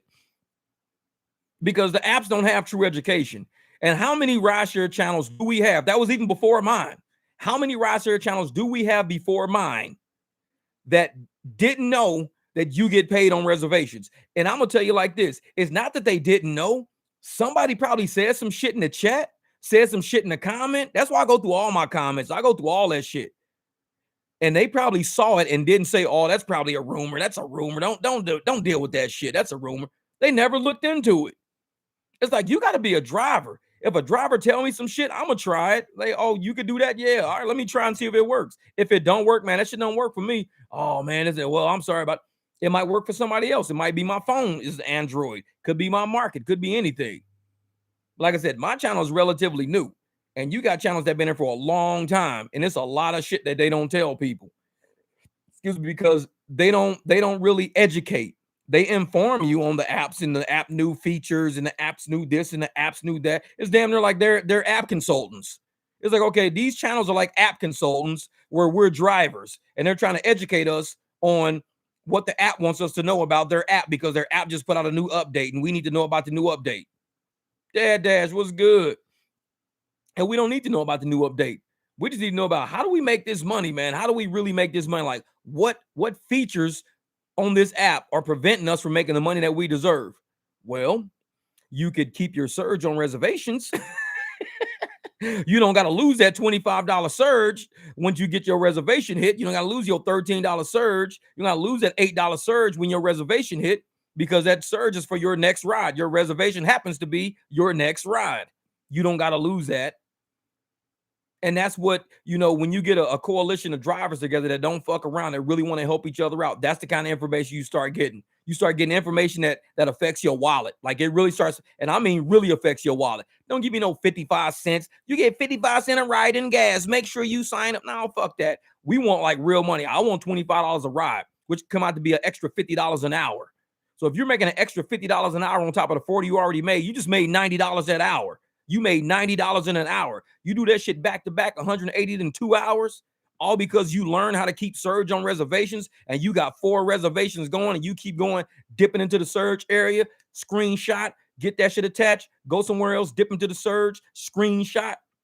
That's real money. Fuck the 55 cents. I ain't care about the 55 cents. I want the money. We here for the money. We need that education, man. You're right. What is this? Life and Time of Devin said Uber gave me $100 credit last week because I was suspended accidentally. See, shit like that. And that's the thing. It depends on how long you were suspended for. Because in my opinion, this is what I say. They might be suspending some really good drivers on purpose just so y'all don't make money on their ass. That's what I think. Because I've had videos where I show Lyft is losing money on that little Lyft adjustment. They're losing money when I drive. But yet, when they let me do Lux, we all make money. They make money, I make money, but they don't like me making money, so they keep taking my Lux away. And when they do that, then I do my shit with regular Lyft and surges and all that, and they be losing money. So then they get mad and they start giving me Lux again. And it's like, dude, make up y'all fucking mind. And it's like, they don't like drivers that end up causing them more expense. They don't like that. They want to get new drivers into the area, new drivers that can come out, drive, get the bonuses, start feeding these drivers. So we start, shedding off. We start, well, I'm going to go back and give me a W-2. I'm just going to go drive another app. I'm going to go do this and that. That's what they're waiting on. Because if they could just shed us off, get the new snake skin on. Okay, they shed the old snake skin. They got the new snake skin now. They can play the shit out of these new drivers. Because a lot of these new drivers aren't really deep in the rideshare community. They don't know, Stanley Jenkins, William Arazo. They don't know Juan Vargas. They don't know half these people that are on all of these rideshare channels. And these are real, actual drivers. And a lot of these drivers don't have YouTube channels. But because they don't have a YouTube channel, don't mean they don't know shit. They know so much that they don't have time for a motherfucking YouTube channel. They out making way more money than what I'm making because I'm fucking around with editing videos and doing shit. It's like, hey, Jeff, I appreciate the YouTube videos and this and that, but man, I got a ride coming up. I got to hit you back. And I get it. Because I used to be like that before I really started doing investing a lot of time into my YouTube channel. So the true information and the true education is in the drivers that don't have YouTube channels. Trust me on that shit. The smartest drivers we got out there do not have a fucking YouTube channel. That's why I say I represent the chat. Because I read, I know where the intelligence is. I know who taught me how to drive. I know where all my partners came from. And it ain't no motherfucking YouTube channel. It came off the chat. It came out of comments. It came from listening to people. And these were all drivers out there digging into this shit, really digging into it. And if some of these big YouTube channels and all that shit don't start respecting these drivers for their level of intellect, because a lot of these YouTubers want to be viewed as being the most intelligent, the most educated, because you got a fucking microphone in a motherfucking video. Like, no, you ain't reading the chat, motherfucker. You don't understand what's going on around you. It's real money. It's money game being thrown in the chat. It's money game being thrown in these comments. And a lot of people are proud to be able to help pull somebody up. To say, man, I hate to see a motherfucker struggle. You know what, man? I'm going to tell you what I know about reservations. I'm going to tell you what I know about Uber Pet. Motherfucking, what Stanley Jenkins call that shit? Paw Patrol. I'm going to tell you what I know about Paw Patrol. There's a lot of drivers out there that don't like to see other drivers suffer because we all came from a place where we struggled, where we ate motherfucking peanut butter with sugar on the bread. You shake off the motherfucking sugar back in the container so you can save the sugar for the next peanut butter bread you make. We've been doing that shit. Hey, thank you, Bighorn Kev, my man. This old dog always learning new tricks. Thanks for representing the chat. Real shit, Kev. I appreciate that, brother. Real shit. Because I think it's major, man. Representing the chat is major. because everybody in this chat started at some point. A lot of us came from other industries, whether it was another, some people were truck drivers, some were tow truck drivers, some were business owners, some owned, salons or flower shops, or they own boutiques. Some of us worked in corporate America. Some of us worked in regular, like for mom and pop shops. And we was like the head person at this, 10 employee coming out. Tell everybody who works at mom and pop shops with the 10 employees, you have a more prominent position than somebody who works in a company with 3,000 people. 3,000 people, you can replace any of those motherfuckers any day. It don't make a difference. But when you work at a small mom and pop and it's only 10 of y'all, or it's only 5 of y'all, and y'all been running this company for 15 fucking years, that tells you how intelligent these 5 people are to keep this in the whole world in the scheme of shit. You see these little small ass businesses, 2 and 3 people, 5 people, 10 people, and they've been running for 15, 20 years. That speaks a lot. Because corporations can take out a lot of credit lines and they can get a lot of investments to help them stay afloat. Little places like that, they got to use their brain to stay afloat. So when I look in the chat, I see motherfuckers who use their brain to stay afloat. I see a whole bunch of people who came from areas of life who didn't have the big castle on the top of the hill, and they can just go back and pluck credit, and they can go to the vault and get gold coins out of the vault whenever they need gold coins. No, it takes a motherfucking brains to stay afloat in this world. And the people that don't have the brains, they just out there fucking just swimming, smacking the water and doing shit. They gonna get tired of that. They gonna get burnt the fuck out, and they gonna drown. And while you see the smart motherfuckers waiting, the smart motherfuckers went and bought a life jacket, and now they waiting with their life jacket, so they keep adding shit around them to make sure that they don't sink. But you get these hotheads, they jump in the water and they just start splashing and slapping around and everything else. What up, Melly Mel? And that's why I tell people, you got to listen to the chat, man. It's a lot of people in here know how to swim. A lot of drivers know how to swim. And they don't mind teaching somebody how to swim. Be like, you know what? You're a new driver. Yeah. Let me be your swimming instructor just for the day. First off, let me tell you, your AR, do not focus on your AR. Let me tell you why. And a lot of drivers that are on these channels, they know how to become swimming instructors to help these new drivers not sink right off the bat. What is it? William says turnover costs more money than what we're doing. New driver bonus will eat them alive. Yeah. And then turnover is when you start having issues. You start having people, tearing up cars. You start having insurance issues, stuff like that, wrecks, accidents, people not knowing how to navigate, drive, because they don't know where the fuck they going. They don't do this shit. So they looking at the map the whole time, running into people instead of knowing where they're going. Because you tell me a main intersection, I ain't got to look at my map. I'll get there. I know a way how to get there. You tell me, yeah, on the corner of like Central and Washington, cool. I know how to get there. Either I'll go hit the 143, take Washington straight down. I'll take the 202 all the way around, get off at like 7th Street. I can get off at 3rd Street, whatever. I know how to get there without even looking at that navigation. But when you're new, you're reading the navigation. You're like, okay, I got to turn where? Let me see. And it's too much. It's too much. Especially in busy traffic, it's way too much. And it's like, man. But it says, William said, yeah, ride flow. What we need is take a ride with one of those high AR drivers and educate these drivers and show them what you make per mile and per profits. We need to enlighten them. That's for because a lot of them, they're employee minded. And by that, I mean, they're looking at the clock because they were told as an employee, you're here at 8, you leave at 5, you get paid this much per hour. So you better be productive as hell between those 2 hours. You better stay busy. You better stay busy. Meantime, where are the executives? They're at Marie Callender's. They're on a boat somewhere having a business meeting. They're probably in Colorado and Denver at a convention. Them motherfuckers ain't in the office because they're using their brains to make money. They're using their brains to create ways to make profits. That's what they're doing. And where the employees at? They're being busy. Gotta be busy. Got here at 8. I leave at 5. Gotta stay busy. I need to have at least 10 of these done. I gotta stay busy. I tell motherfuckers, I don't need a certain amount of number of rides done per day. I don't. If I have 6 good rides that day, if each ride nets me $40 and I only went 10 miles per trip, each of those 6 rides nets me $40 a piece and I only went 10 miles. That means I went 60 miles for $240. All I need is 6 rides for $40. That's all I need. So I'm looking for 6 rides for $40. How do you get it? You got to get some surge. You got to get some tips. You got to get into a busy area. That's how you get it.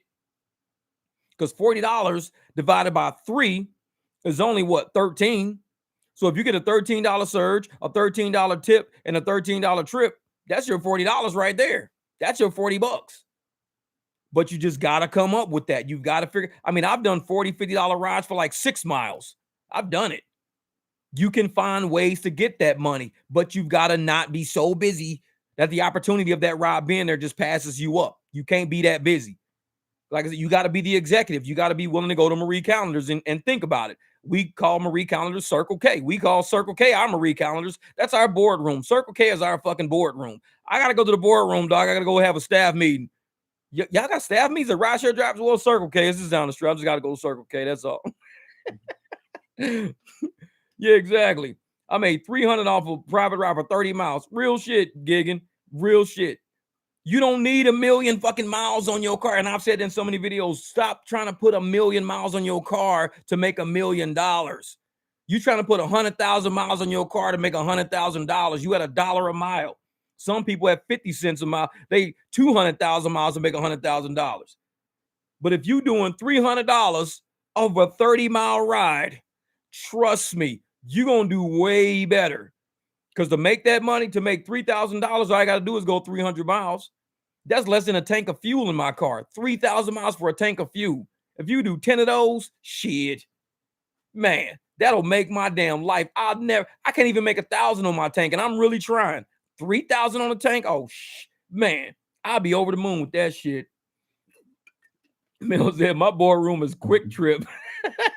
Crusty donut in my hand. He's standing there like, okay, I have a presentation to make. You see all these fucking sprinkles and all this crust on the bottom? Shit doesn't match. I think this donut touched another donut. I deserve a discount. It's like, damn. Like, this guy's pink sprinkles on this side, but none on it. This donut touched the other one. This is a unfiltered donut now. I need a discount on this one. All right, Melvin, you can have, man, 30% off. 30, let's negotiate. 45. Like, shit. Hey, Anthony, she said they won't send me surges rides when I'm in the surge. Uber Pet Patrol. I'm telling you, that's what we do with Paw Patrol. You gotta lock that shit. If you got Uber, Paw Patrol that shit. Throw that shit on Uber, like on Uber Pet. Drive to like a college area, something that's real busy. Turn that shit back to UberX. You're gonna get a ride that damn quick with that surge. You're like, hey, I just used that $15 surge on a 2-mile ride. Like, man.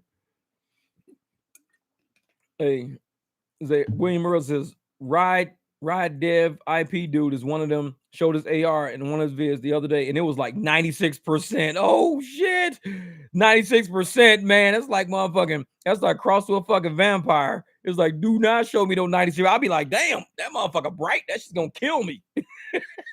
96% AR. That shit's gonna kill you, man. Big Worm said, hey, I was a high AR driver. Watched Jeff's vids with a fine tooth comb. This technique was spot on. Started declining. Next day, working less hours and miles, making more money. Man, that's what it is, brother. That's what it is. And some days, like I tell people, some days are shit. They're just shit days. And there's nothing you can do about it because the app's against you. And they're trying to get you to have a shitty day.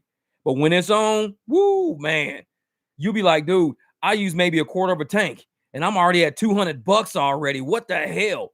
And these people out here going through a whole tank to make 200. We're going to do a quarter of a tank to make 200. It's different, man. It's different. And you feel more relaxed. You feel way more relaxed because you're not rushing through rides. You're not here dropping somebody off, picking somebody up, dropping somebody off, picking somebody up. You're not doing that shit all day unless you got a surge and you're trying to double dip into a surge. Then you get busy. Otherwise, you just cruising, man. You're like, dude, I've been kicking back in this parking lot, fucking watching some YouTube videos, drinking and wiped the car down. The car is clean out and detailed the wheels and shit, cleaned all the brake dust off. I'm ready for my next ride. Next ride come through. Ooh, 6 miles, $24. Let's go. Let's do it. And you just keep doing that shit all day. Yeah, I feel the apps try to throttle you to make, yeah. And they don't want to pay you a certain amount. They want to pay you like $30 an hour, $25 an hour. That's what they want. But when you cherry pick, you fuck them up because they don't know what to do with you then. Because they've been trying to throw you shit rides to get you to use up all your time. You know, $8 for 15 miles. You can only do like 2 or 3 of those an hour. So you had $16 to $24 an hour. That's the most you're going to make. $16 to $24 an hour. Because you're going to do 3 of those trips, you're done. Now, the way we drive, if you hurry up and get through with the trip, another one pops up. You're like, dude, I only drove like maybe 5 miles with that trip. 5 miles, $15. So you sit, another one pops up. You still got some surge. Grab it, go. Now you got 2 of those out the way. You at $30 and it ain't even been 30 minutes yet. You still sitting at like the 25, 27 minute mark. Ain't even been 30 minutes yet. Do that shit twice. You at $60 an hour. Sometimes more than that. It's just smart driving, man. It's just smart driving. And a lot of people, they don't like that shit about us. They, oh, you guys are wasting time. It's like, dude, look at your bank account. That's what you're really, money buys you time. Money buys you time. And when you start stacking profits, you're buying yourself some time. Because when you get sick or you can't drive, this and that, you're good. Take your time. Take a day off. Get yourself together. Go get your car repaired. Go get this, that done. You're buying yourself some time because your profits are high enough. You can afford to buy yourself some time. You can maybe afford to buy a day. Maybe you can only afford to buy a week. But pretty soon, you're going to be able to buy yourself a month. You're going to be able to buy yourself 2 months. Keep stacking them profits. You buying yourself some time. Because right now, they're using all their time. Gotta stay busy. Gotta stay busy. They ain't generating no profits. The day they need time, they ain't got no money to buy it with. They need a week off. They broke already. They can't take a week off. You've been stacking profits. You say, dude, I could take like a week off. I'm cool. Shit, Stanley Jenkins, that motherfucker always taking a week off. His ass on cruise ships every other fucking month. This dude is like, and he'll tell you how it works. Like, ain't no job out there going to allow you to first make that much money to where you can just take cruises every other month, go to different countries and shit every other month, and then give you that time off. You got to drive smarter, man. You got to drive smarter. Yeah, Giggins says, bro, that's why I tell drivers I can convert UberX drivers to cash drivers 4 times the normal drivers with high AR. Exactly. Dude, they can make 3 to 4 times more than high AR drivers. Easily. What Beauty say, Jeff helped me in a little time. I just joined his channel. I want to meet my goal and stop. In California, Uber keeps you on the road all day if you're not smart. Yep. They try the same thing in Phoenix, Beauty. They try the same thing out here. That's why you got to find an area and just pick your area and don't let them keep running you all over the place, because that's where your time is going to be taken up. Driving all over the city, stuck in traffic, going here, hitting the gas station like, in the morning, then again before the end of the day because you're running out of gas. You don't want to run out. And next thing you know, you done worked a 10, 12-hour day and you like, I done made $180. That's it. You could do that shit in 4 or 5 hours. And it's like, don't let the apps just drive you crazy. Uh-oh. Anthony said, I think they're doing something to your live, Jeff, because it's lagging. Uh-oh. Uber and Lyft is like, get him. Well, a guy on Facebook showed me he made $1,600 working 56 hours. I showed him I made $1,500 with 32 hours. He got angry. I know it, bro. Hey, Kev, this is what's funny about that kind of shit. You're willing to teach him how you did that. You're willing to teach him how you did it while he was trying to brag to show how better he was than everybody else. See, that's why we don't brag on this channel. We'll show you how we do it, because I want you to do better than me. If you can do better than me, then that means I can do better. That means we can all push each other to do better. It ain't that I have to be better than you. I have to be better than me. I have to beat myself. I have to do better in my goals, my strategies, my tactics, my techniques. I got to do better with saving money right, with spending money right, with being articulate. I got to be better than me. Because if you're not better than yourself, if you ain't no better this year than you were last year, you wasted a year. If you ain't no better than yourself 2 years ago, you just wasted 2 years. You've got to better yourself. Don't worry about being better. People like him come along trying to be better than I'm better than everybody else. But this is probably the worst year of his motherfucking life. And he ain't even doing better than you. It's like, Kev, he's doing worse than you because he's working more hours, using more gas, using more fuel and everything else like that.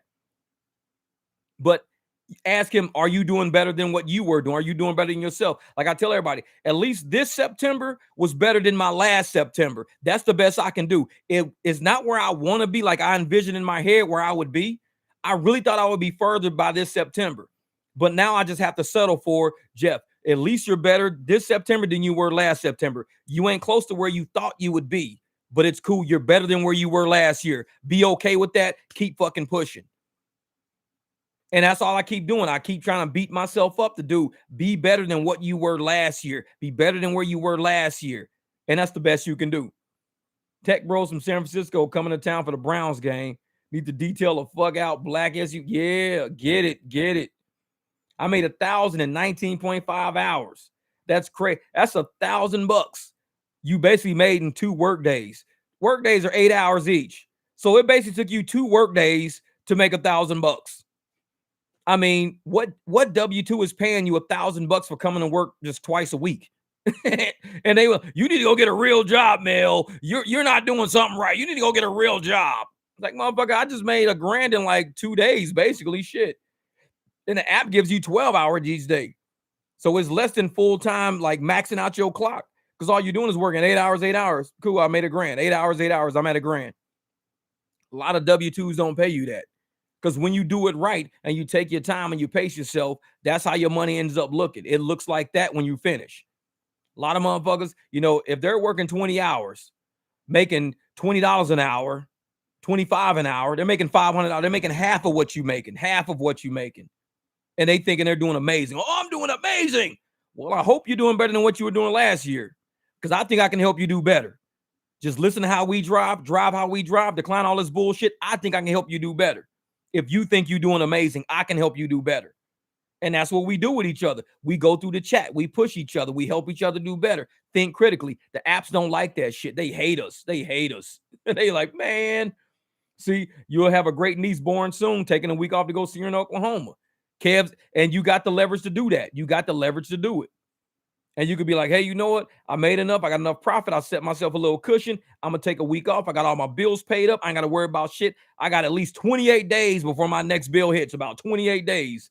And that's rent. Everything else is paid. So you got a good cushion. You got a 28-day cushion. A lot of people are in the negative. They don't have a 28-day cushion. They're like, man, I gotta make this. I haven't even paid this bill yet from last month. I gotta hurry up and pay that before the next one hit. Shit. If I don't pay that off, I'm gonna get a late fee and I gotta pay another one. That's what it is sometimes, man. Oh, yeah, you're right, E-Love. You're right. The money's gotten better since teachers are back in school and people back. The money's gotten better. Like I said, it was a weird Friday last night. I've never seen a Friday that horrible in Phoenix for me. It was Friday. It was Friday where people at parties, clubs, it was people all over the place. It was horrible. I'm like, what the hell just happened? I'm just like, I'm like shocked. I'm like literally shocked. I had to make a video of this shit. I'm shocked. I'm like, and you know what? Most YouTubers dead serious. They wouldn't post a night like I had last night. They wouldn't post it. I did a video of it. I'm going to post the motherfucker. Most of them wouldn't because it's a shock to their ego that they didn't come out with $1,000 Friday, $500 Friday, $300 Friday. It's a shock to their ego.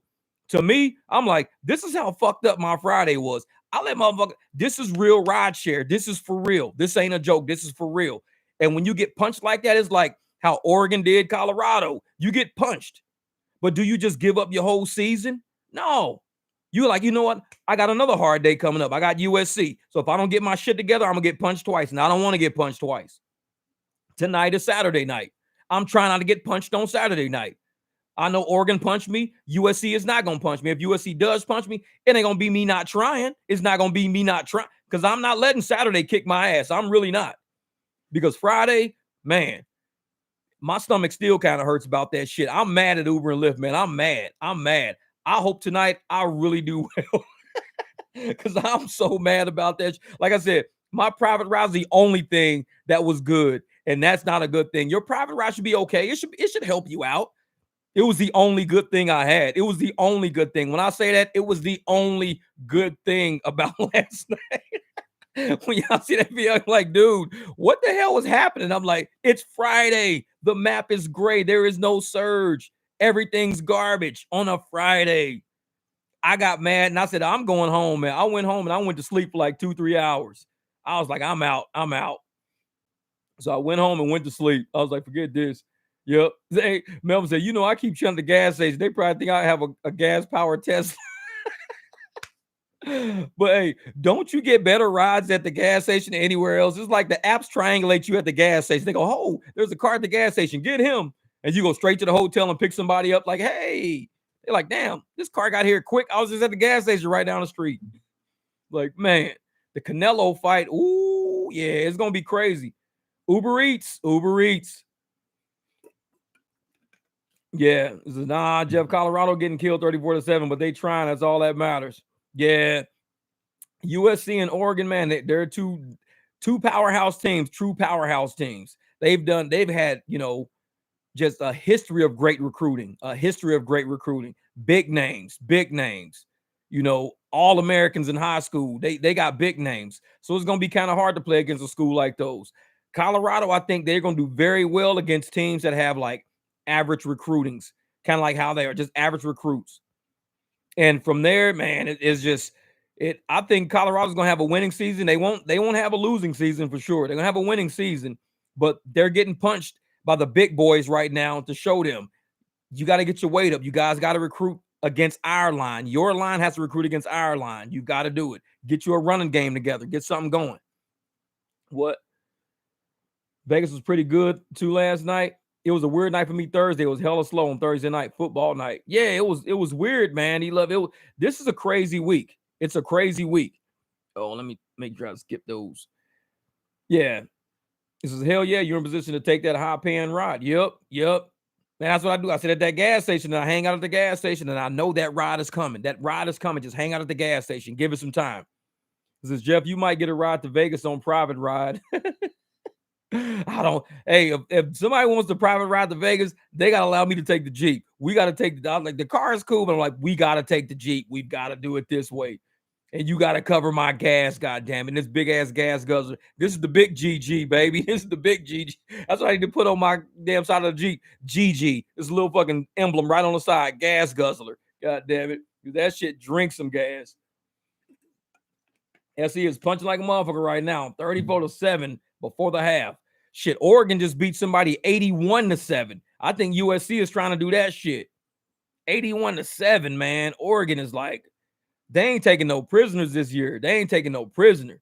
King James in the building. What's up? Hey, how'd your night go last night, man? Did you actually get out last night? Because I know it was crap where I was, dude. Wait till I drop this video. You're going to be like, oh, that sounds like my night.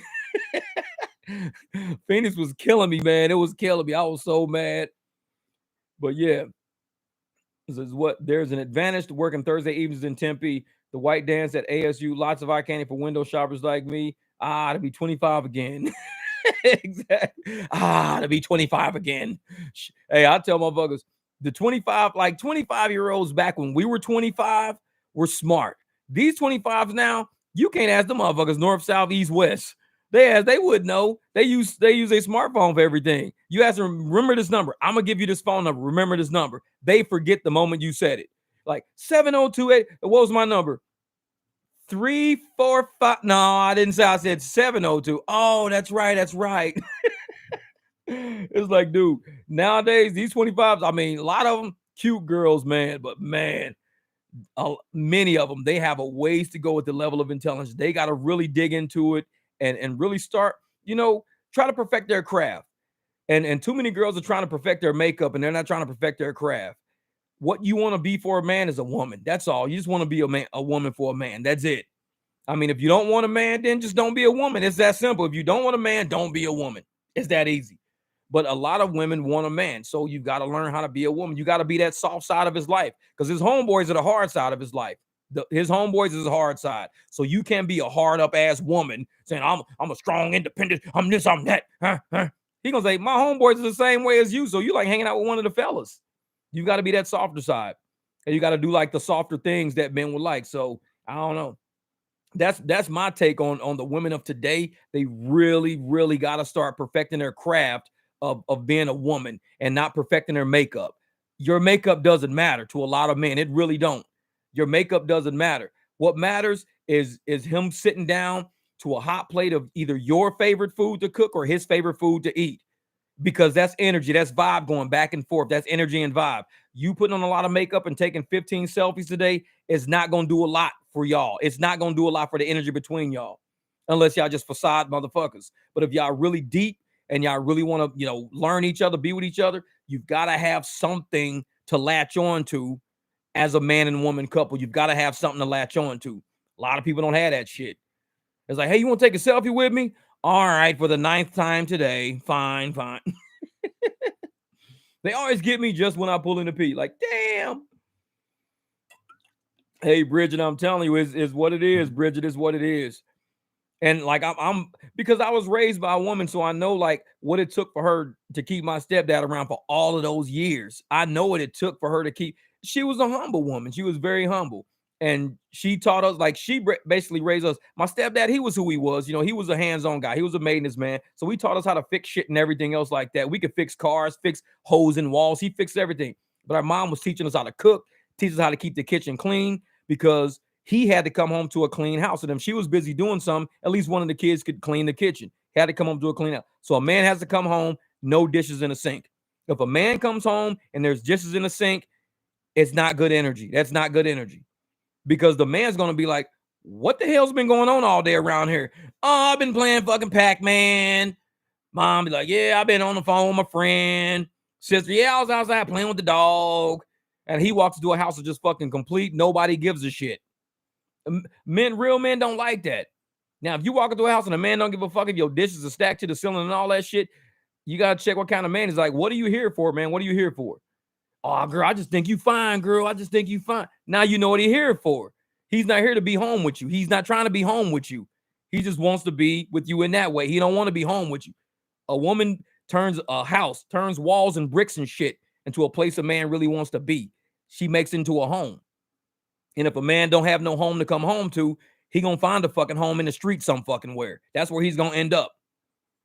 Oh, Anthony, hey, I appreciate that. Thanks, Bridget. But it's I keep it 100, you know what I'm saying? And if you got a man that don't never want to be home, it's because it don't feel like home to him.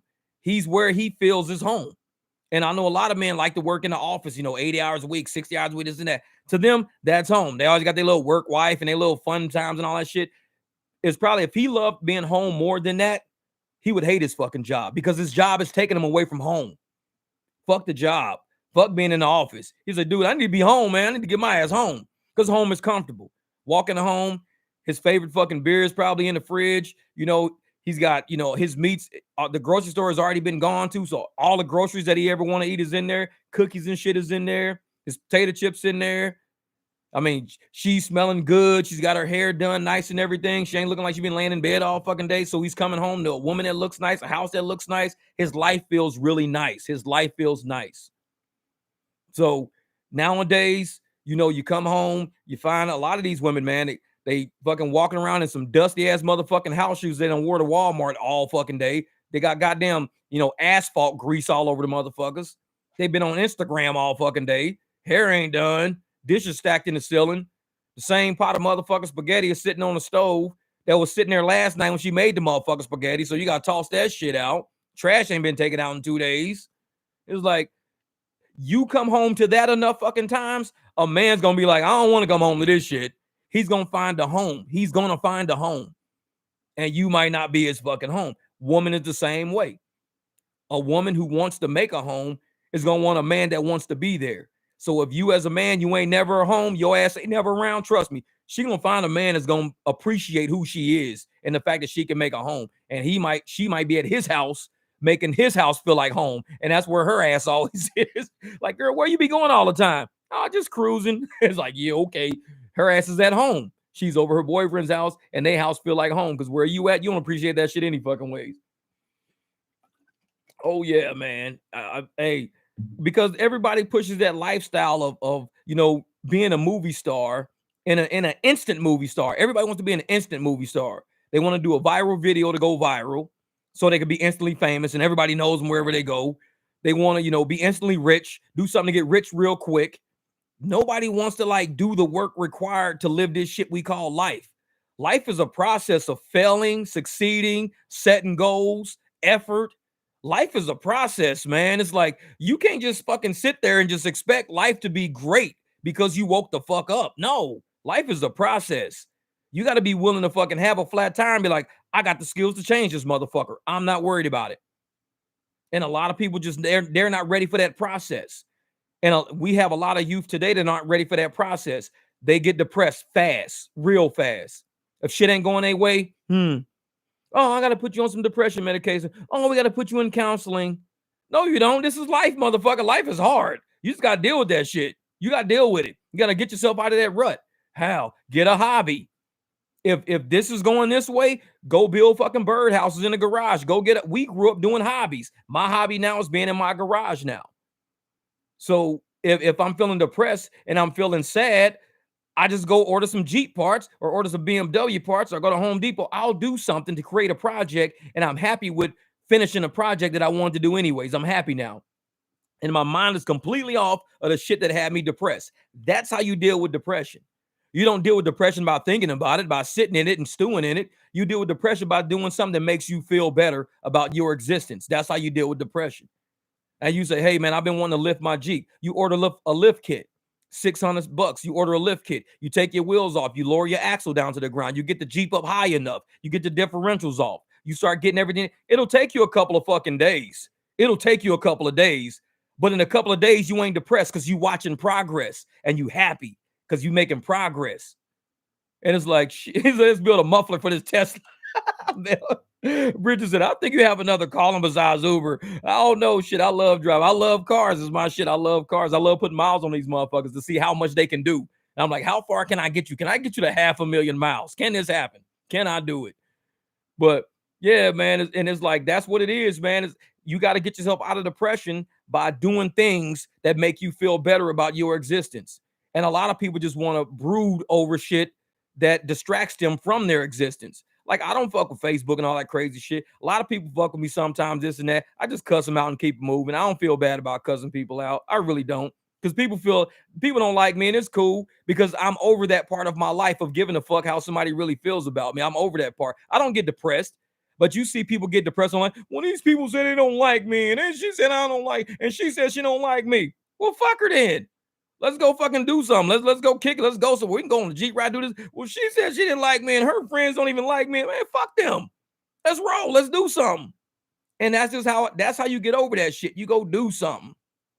And a lot of people, they so busy worried about, how other people feel about them. It's not how other people feel about you because somebody's always not going to like you. Always not going to like you. Because you're going to be successful and somebody's not going to like that success. So somebody's always not going to like you. Get used to it. If you're successful, get used to it. And if you can't get used to people not liking you, you're going to be very depressed and very successful. And they're going to say, it's lonely at the top. Yeah, it is lonely at the top because you allow yourself to feel like that. Sometimes you want to be alone at the top. Sometimes you want to be like, you know what? I don't feel like being bothered today. I'm going to sit down, go through a motherfucking recipe that my grandma taught me and see if I can make this motherfucking casserole. And I'm going to do that shit. If it takes me all day to go to Sprouts, go to Walmart, go here, I'm going to make this motherfucking casserole and I'm going to go drop it off at my cousin's house. And my cousin going to be like, who made this? I did. Man, it tastes just like grandma's shit. You spent all day doing that. Now you feel better. And you was by yourself all motherfucking day and nobody bothered you. And you made that casserole and you got something done. And now everybody in the family like, hey, make sure you make that casserole for the family union coming up because Johnny told us you made that casserole and you brought that shit to the house that day. And you spent the whole day by yourself and you perfected your craft. You did something that you enjoyed doing. And it gave you a better existence. You could have been sad about some shit, but just now you have a better existence. You feel better now because you took that time by yourself. And you say, you know what? I'm glad I didn't fuck with nobody that day. I'm really glad I fucking hung out by myself, did my own thing, didn't deal with no drama on motherfucking YouTube and social media and Instagram. I ain't deal with shit.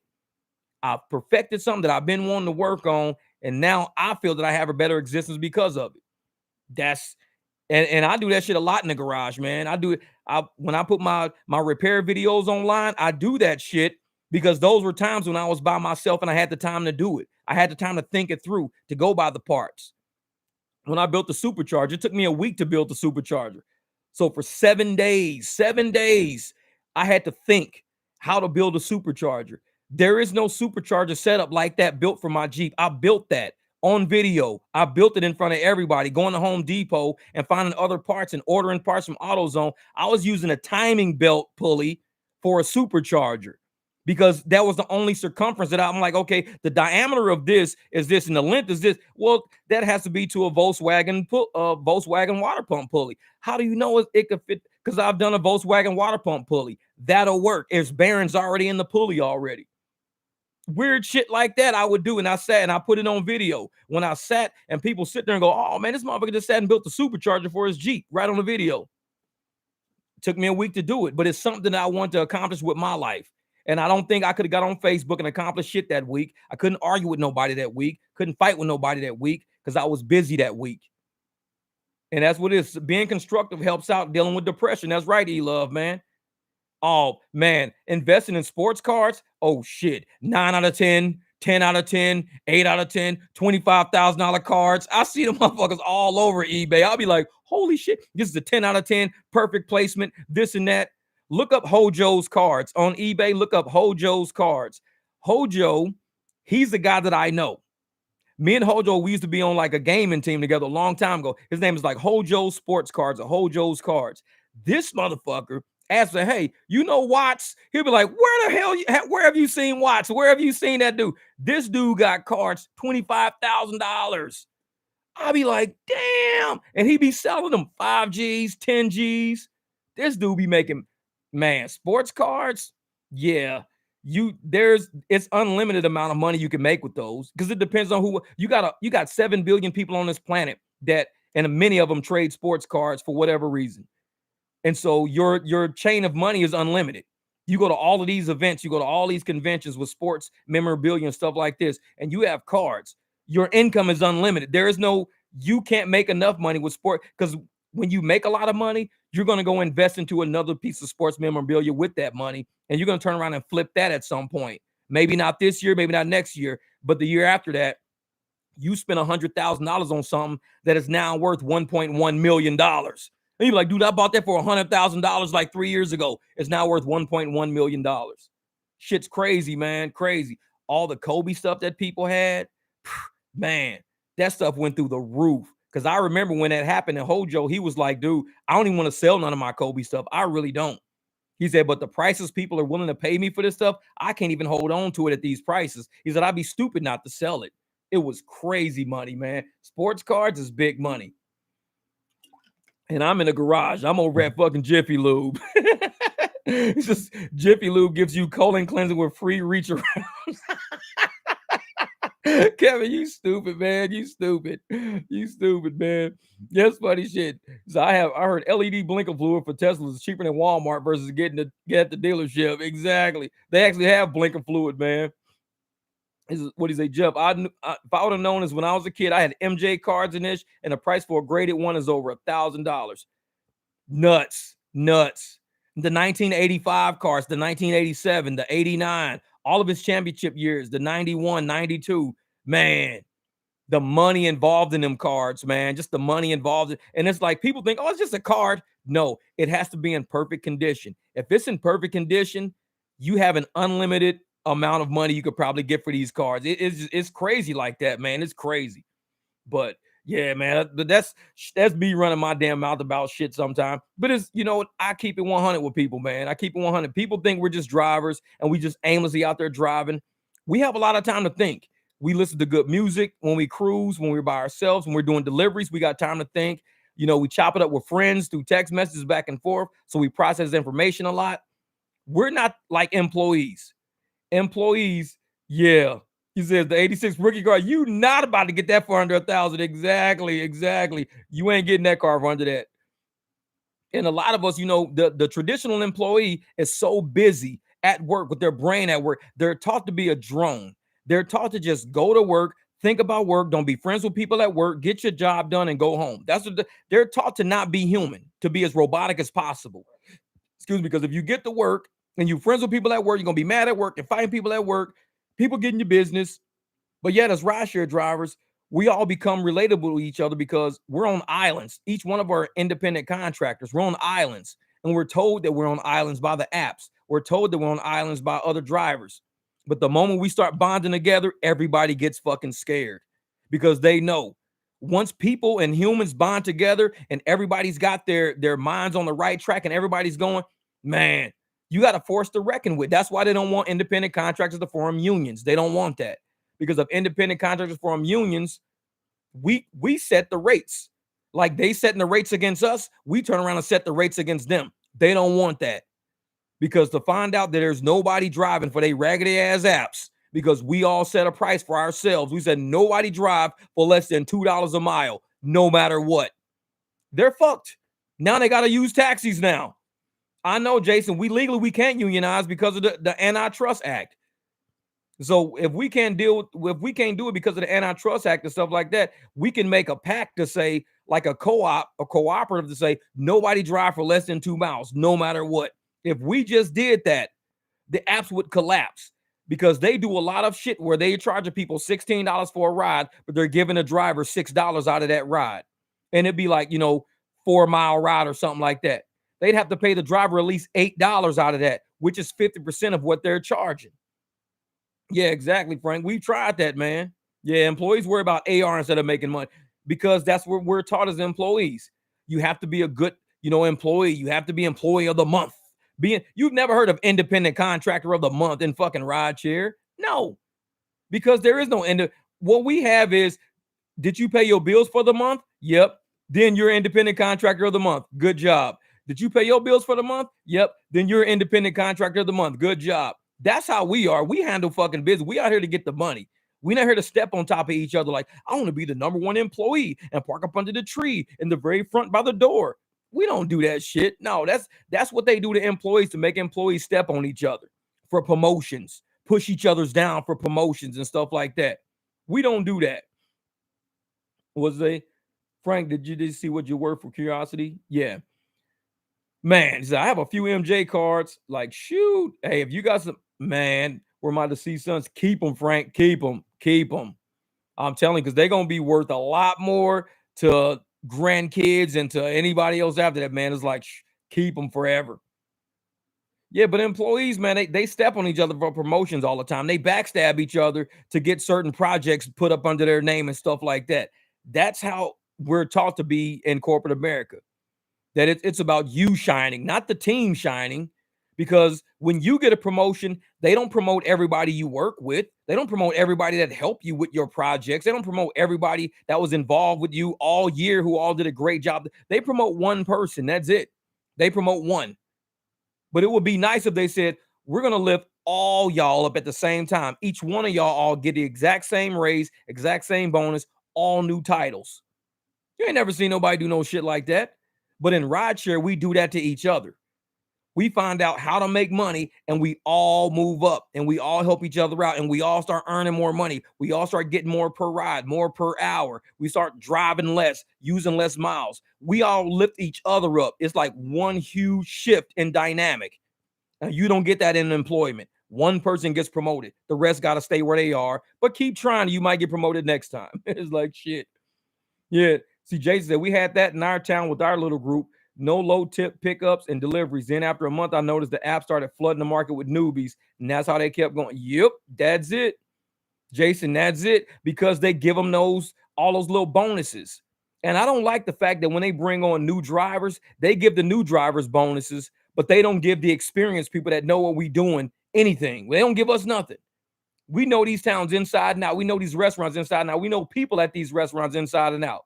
But they don't give us nothing. They give us nothing for it. They give all the new people shit. It's like, whatever, man. Do you think the shutdown will affect us drivers?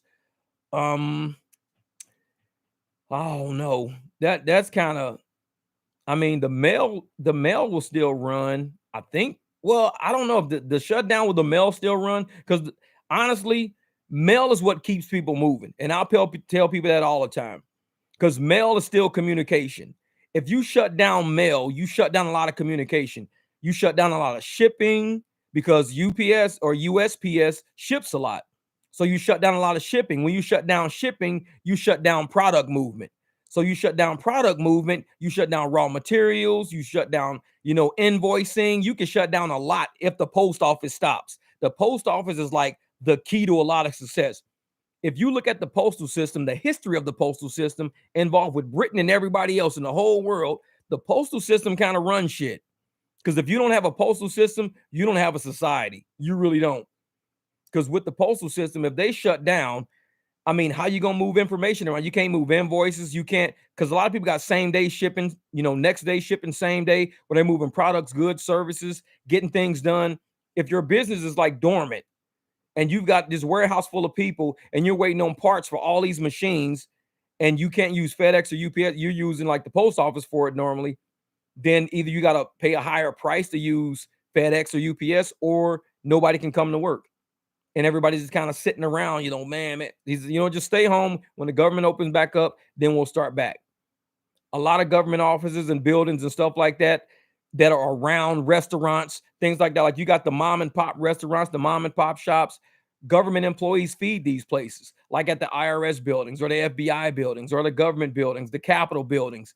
All the restaurants around those areas they're fed by government employees. So if there's nobody shopping at those places, those people won't be going to work. And if those people ain't going to work, that means a lot of restaurants might be closed for certain parts of the day. So other people won't be getting transported back and forth. I mean, it's gonna be crazy. It's gonna be crazy to see if our government really, because like I said, most time it's the state parks, stuff like that, state parks, libraries, things like that. Essential jobs don't shut down. Trust me, I was out to sea in the Indian Oceans when the government shut down. We kept working. Trust me. Yeah, Kev, and that's what it is, man. The military keeps going, even if you don't get a paycheck, you still got to keep working.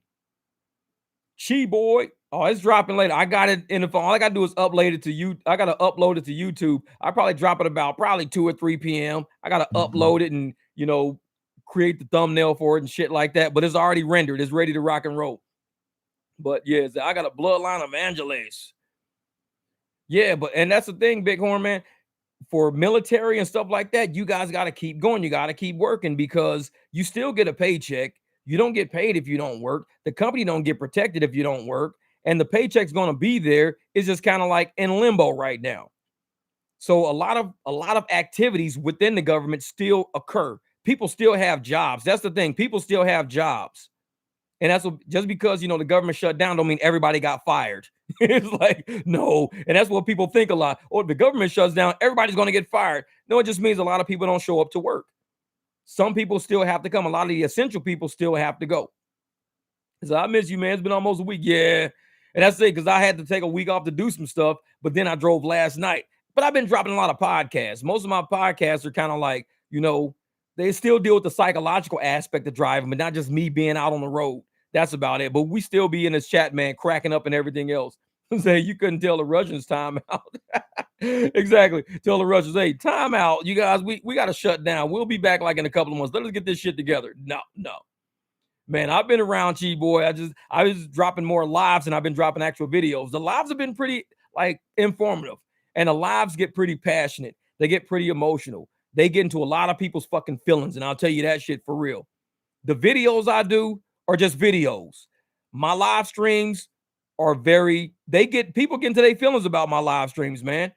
But I'm glad they do, because it shows that they care about what I'm saying. If they didn't give a fuck about what I'm saying, they wouldn't have any opinion left or right. They'd be like, oh, if I said, oh man, I can't believe these rocks in my front yard. They're brown. I wish my rocks were black instead of brown. They wouldn't give a shit, because that doesn't weigh on anything. They'd be like, oh, he had a podcast that he just said he wishes rocks was black instead of brown. I ain't shit. That ain't shit. They wouldn't feel no type of way. But when I drop podcasts and motherfuckers start feeling a type of way, now you striking a nerve. That's the point of podcasts. My videos, we get money. We go out, we get shit going. We make move. The podcasts are the same. We be in the chat making money, getting shit done left and right. But we do it in a more personable way. And most of the podcasts I do are more personal, because I'm actually talking to actual people instead of talking to myself making fucking videos. It's like, and then throwing memes and shit on the motherfuckers every time I'm saying something stupid. But exactly. And that's the thing. In the lives, that's just all of us drivers reaching out, touching each other, getting the vibe of how this community really operates, man. And we laugh a lot, man. Yeah, exactly, man. We learned 2 new tricks off these live streams. I mean, we learned about somebody learned about the UberX to XL. We done learned about the Uber Pet, the Paw Patrol. We learned about, man, it's so many different things we learn about just through talking to each other. And once we talk to each other and understand that we're here for each other, we're here trying to help each other. Ain't nobody I cannot stand them fucking channels, man, where everybody's trying to be the best. Like, nobody's just trying to help the next out. Everybody's trying to push each other, because it's that employee fucking mindset. We can only promote one. We can only promote the best. We can only talk about the best. We can only worship the best. And that's how a lot of fucking channels operate. And that's why you see a whole bunch of fucking dissension and just weird ass fucking out of place comments. When you see the chat and you see the motherfucking, the comments on the videos in the chat, the shit is seamless. It goes together. It all fits. It's all energy that just fits. And you can go from one comment to the next, to the next, to the next, and it all fits. You go to some channels, the shit's out of place. It's like you don't know if people are with the channel or against the channel, with a driver or against a driver, fighting a driver, helping. You don't know what the fuck's really going on. The energy is all over the place. So it's a hard channel to watch. It's like, trying to herd fucking cats. Like watching some of these YouTube channels like herding cats. It's like, dude, everything's all over the fucking place. Man, real shit, Melvin, real shit, man. I'm part of y'all through the chat. And I tell motherfuckers, I represent the chat because I believe in it, man. It's a lot of smart drivers out here having a lot of education, man. And they dropped that shit. After 2 years, finally getting surgeons on reservations, thanks to Jeff. I put that shit out there, man. Victor gave it to me, and I just disseminated that shit. Like I tell motherfucker, he put that soul of how to get those surgeons in my soul, and I just fucking manifested that shit. Say everybody can have this shit. This is good information. This is amazing information. Because the videos I was dropping, he saw where I was screwing up. He saw what I was getting mad at. And he says, man, you need a shirt, rep the chat with a keyboard or something. I know it. Rep the chat. I know it. I should do that. As I just said, I represent the chat. I'm going to do that keyboard. Rep the chat. That's cool, a keyboard.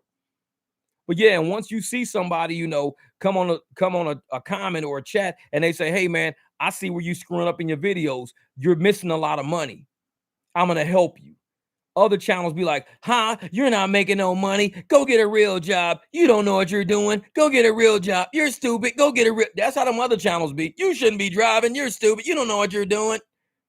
And it's like, I'm like, dude, if you know what to do and you know that somebody doesn't know what they're doing, why wouldn't you help them? Because you're not a real fucking driver. You just a motherfucker that happens to drive a car and make money. Drivers have a soul and have an energy. And we know ain't nobody got our back. We've been devalued so much. We've been talking so much shit about us. We know what it feels like to be like that. So we sit there and go, man, I don't ever want to be feeling like that. I won't ever make somebody feel like that. I want to help a motherfucker. Look, Times of Desmond said, thanks to you, Jeff, I made $600 on a game day Saturday. I drove 2016 Corolla, so I only drive UberX. I only drove 145 miles with about 35 miles of deadhead to and from downtown Columbus, South Carolina. Man, that's how we live, though, man. That's how we live. And when you look at 145 miles, $600, tell me that shit don't make you, because that gives us hope. That's like, dude, it can happen. Because I keep saying I want to do $1,000 per tank. I see shit like that. I'm like, it's possible. I know I'm not even close right now. Sometimes I'll be almost close. I'd be like 500 a tank, 600 a tank. I'm like, I just need that extra something. And then when I see shit like that, I'm like, it can happen. I just got to keep pushing. It ain't over yet. It ain't over yet. And that shit motivates me to keep honing my craft and keep figuring out how can I do it. And it's a goal I set for myself. It ain't to be better or worse than nobody else. Shit, I know a Corolla, he could make way more than 1,000 with a tank. He just did 145 miles with $600. He could probably make 1,800 off of a fucking tank. Driving like that, shit, that's a hit right there. Game day Saturday, that's a hit. And I'm like, man, so I'm trying to push and try to help. Like, thank you for motivating me. I don't want to give up. I don't want to give up. And even like, I gave up yesterday, Friday. I came home, took a nap, went back out because I hate to give up. And just reading people's comments and chats and stories about success, that's that push we need to don't give up, man. That's your sign right there. That's your sign. Don't give up. And that's right, Jason, man. A lot of channels just crab in the bucket mentality because everybody want to get out the bucket first. Everybody want to be the big cheese. Everybody want to be this. Everybody want to be that. And I'm sitting there going, why don't everybody who is like getting up higher reach back and say, hey, man, I did like 400. I see you keep doing 180. What are you doing? Tell me what you're doing. Because I think I can get you over 200. What are you doing at 180? Because it might be something real small. And you tweak that one thing and that person go, I never knew that, man. I never knew. I mean, somebody told me how to turn off auto accept on Lyft this year. This is how you turn off. I had auto accept on the whole time. I used to have to sit there and get it out of the queue, get it out of the queue, get it out of the queue. It was like, why don't you just turn off auto accept? I'm like, Lyft has auto accept? Yeah. I'm like, I never knew that shit. Open it up. Sure enough, my shit been on auto accept since I started Lyft. This channel helps people. They see where you fuck up and they go, I'm going to help you stop fucking up. If you really want to make money and you really want to learn, if you making $1 a mile, $1.50 a mile, and if your market can support more, let us help you try to make more. I mean, what else we going to do? That's right, man. It's like 8 times a damn. He says, hey, bro, you the man. You turn me into stone cold driver. That's right. Sometimes you just, and it's not even personal. It's not even personal. It's sometimes it's a business transaction. The money just ain't right. When the money's not right, you can't do it. You can't do it. Papacito, he says, how you say this, sir? We talk about that in email all the time. We don't talk about it in comments or chat. So people email me at uberjeepaz@gmail.com, and I kind of help explain to them how I did it. Like, we don't talk about it in the comments because, and this is why I tell people that shit. If somebody's using it somewhere in their area, I would like them to make money with it. I would really want them to make, even if I don't use it, even if you don't use it, even if nobody uses it, somebody might use it. It might help them make some money. Because everybody's not going to have surge. Everybody may not have to save it. But if you have to, if there's a time when if it's like $1.25, you don't give a fuck about it. You don't give a fuck about $1.25. But if it's a $25 surge sitting there, you might have to make a decision. Do I take this shit trip and lose this surge? Or do I have a way that I can do something different? We have a way that you can do something different. We discuss it in email. We don't discuss it on the channel because I'm not that type of person. And I don't mind giving it to somebody because it might help them. I may not have a 25. I might have $1.25 surges all week. I might not have to use the shit at all. But you might have a $25 surge. You might have a $15 surge. You might need it. So I need you to know it because I'd rather you get the money and don't let these apps fucking get over on us like that. I'd rather you get the money. So when the app is like, damn, this motherfucker just made fucking $35 on a goddamn 6-mile trip. Because we not going to let these apps get over on you. That's not what we here for. We not here for that. And a lot of apps love, a lot of channels love, oh man, I'm glad these drivers ain't making more than me. I love they ain't making more than me because I feel good. I feel better than all of them because I'm making more. Sometimes making more money don't make you a better driver. Making more money means you could gross more, but you probably made less profit. Sometimes you can, just be in a good area and you just had a great event and you made a lot of money that week, but you suck for the rest of it. You have no skills and no strategy. Good drivers realize they have more to learn. Good drivers know this ain't it. As long as these apps are changing, we got more to learn because the more they keep changing shit on us, the more we got to learn. October the 18th, we're about to go through a huge learning curve because when Lux pull his funny shit on people, trust me, we got to help a lot of people out. Because motherfuckers ain't about to starve out, man. What's good, Ryan, my man? Fred. Yeah. Yeah, you can send me one on Discord. Is Cashy Kid 73. CASHY Kid 73. Cashy Kid 73. And I'll open Discord at some point. I rarely even open it. I rarely open it, but I'll probably open it just to see if somebody sent a message. But yeah.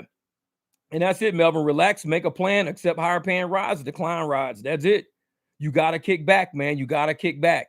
Because a lot of people get antsy and they get nervous and they get jittery and they take a ride and it's like, oh, damn, I just got had.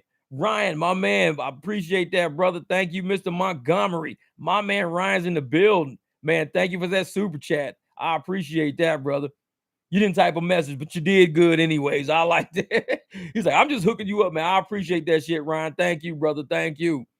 And what Desmond said, last thing yesterday, I requested to get my surge added to my scheduled trip. The surge was $450, but they gave me 13. Hell yeah. See, you got it. You got it. Hey, bro, I got to tell people, you're going to at least get what your surge was. But if they give you more, you can't complain. You can't complain. They're going to give you at least what your surge was. That's what's up, man. I'm glad they did that shit. And all you got to do is just, hey, send them a message. Be like, hey, you know what? You forgot something. You forgot something. And like, I learned that shit. And I said, I'm passing that to everybody because that right there is good. That's good. And that made your trip real sweet when they gave you the 13. You was like, the 450 was good. I did it for the 4, but the 13, woo, it made it so much better. Man. All right, it's what, two and a half hours? My man, we still having a collection for Fred to get this man passed for his period. Man, Ryan, I appreciate that, brother. Made a few bucks this morning to share the love. Man, I appreciate that. I appreciate that, brother. I'll wait till you see what I made on the app yesterday. You're going to be like, did you even start the car? It's like, they kicked my ass yesterday. I was like, but I'm coming back, dude. I got to come back. If I have a bad Friday and a bad Saturday back to back, I'm going to be distraught. I'm going to be distraught. I got to get out today, and I really got to do something, man. I appreciate that, brother. That really helps me, man. That lifts my spirits, man. I appreciate that, because it was like when I dropped this video, like I said, the only thing that saved me was my private ride, because I had a ride set up for a concert last month. The concert got postponed till September the 29th. So today was the 29th. So I had to take them on the 29th. We already had everything squared away and all of that. So then I tried to do rideshare. Man, I had to pack it up. I had to pack it up. It was bad. Then I came home. I kind of took a nap, rested up a little bit, got my wind back up under me a little bit and said, okay, cool. Let's go back out. And I went back out. I should have just stayed asleep. I should have just stayed asleep. Because I was like, they were not giving me nothing. Jason said, I went back to W-2 because it was slow during summer and I'm already about to quit because it's not worth it. $16 an hour, but asking $26 an hour worth of stuff. Jason, man, that's what it is, man. And I tell you, but that's employment for you right there, because they'll do that shit to you. When I was working corporate, everybody wonders, why did I walk away from corporate? I had to walk away because we kept laying people off. But as we were laying people off, we were getting salary reductions at the same time. So we were getting basically like $16 an hour, but we're doing $26 an hour worth of shit. I feel you on that. And it burns you out because you deserve more. You should be making more. Things are getting done, but you don't feel appreciated because all you feel like is they're taking advantage of me. They're taking advantage of me because I'm here. And the only way I got out of corporate America is one day I said, this is it. I'm done. Because they wouldn't have let me go. People don't just let you go. As long as you keep going there, they gonna keep doing you like that. I had to, you know what? This is it. I'm done. And I had to walk away, man. Yeah. Don't get me wrong, but some days be graveyard. But I decline so much, but it's BS. When it is up, then it is up. Yep. Say no to mashed potatoes and rides only. Salmon pan rides. We getting that salmon, baby. We getting that salmon. Burbs yesterday and was bad. Stayed asleep. Yeah, Immortal. I should have stayed asleep. Because I was mad. I can't wait till this video drops. I was going off. I probably should cut some of the shit out because I was mad. I should go back and cut some of this shit out. It was only about an hour worth of content because I didn't drive that much. Uber Lyft Nick's in the building. Frank Williams, hey man. Hey Frank, I was down in I was down in Maricopa yesterday, and I saw Surge over in Casa Grande. I damn near drove over to Casa Grande, man. I was that mad, dude. I was mad. And it was like, woo. And see, that's what it is, Frank, man. We got to get out. We got beat up yesterday. We got punched around yesterday. Let's go back out, man. Because I got TKO in 7 round. I'm hosting the fight. There you go. Shit. We'll be out driving, man. We night drivers. We get out and get it. But yeah, Frank, we got to get back out tonight, man. Like I said, I might have ubereats running, UberX. I'm going to have everything running, man. I got to make up for what happened to me last night. I got to make up. Yep. Yo, when the gray cloud has the bright white undertone, that's surge before surge. If you decline shit trips, they will out the blue send you a fire trip with no surge info. 1.2 mile for $8.39. So when the gray clouds has white undertone, that's an actual surge before the surge. Like, what is surge before the surge means they're going to eventually give you surge, or if I accept the ride, then I'm going to get some surge that's hidden in that cloud there. Because I'm like, I see that a lot, man. And I'm like, where the hell's the surge at? And it'd be all just gray and white everywhere. So I want to see that, man. I want to see that. We had Quick Trip cherry picking rides. That's it. Getting them donuts. Gotta get the donuts. Man, that's it. Say, Frank, I'm just listening to Jeff before the chicken festival by the house. I could chill by the store until something worthwhile comes up. Yeah.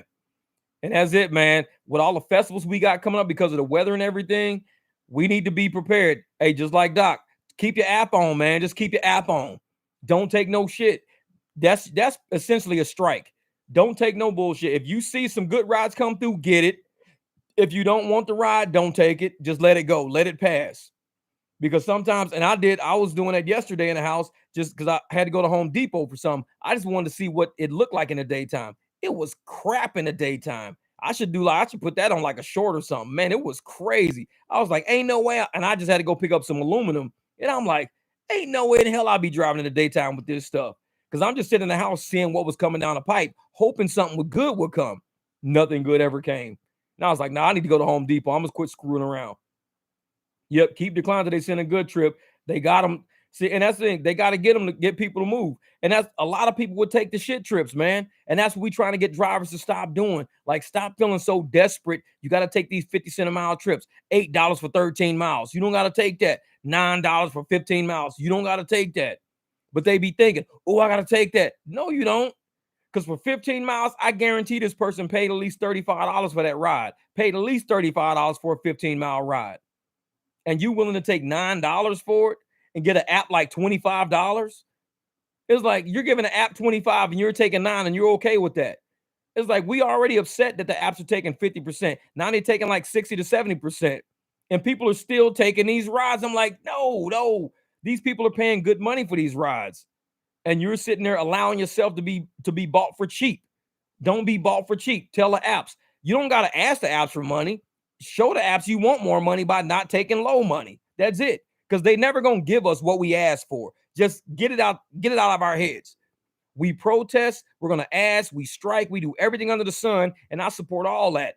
And while they're doing that to bring attention and awareness to it, because no executive is gonna look and see, but they're bringing attention and awareness to the problem. As they're bringing attention and awareness to the problem, we're on our phones declining the problems. We're not letting them sell us the problems. Keep declining. We got to give them support. So we got to back them up. We can have all these people protesting and we sitting on the phones taking $1 a mile trips, 50 cent a mile trips.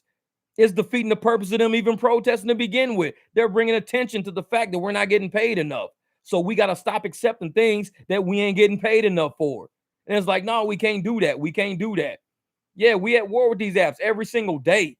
And I even talk about that shit, man. It's a battle, man. The apps try to battle each other for drivers, and then they want to battle. Once they get us, they want to pay us low. It's a real fight out there, man. It's a fight in these streets. We in the trenches, just like war trenches. I tell people, we in the trenches, man.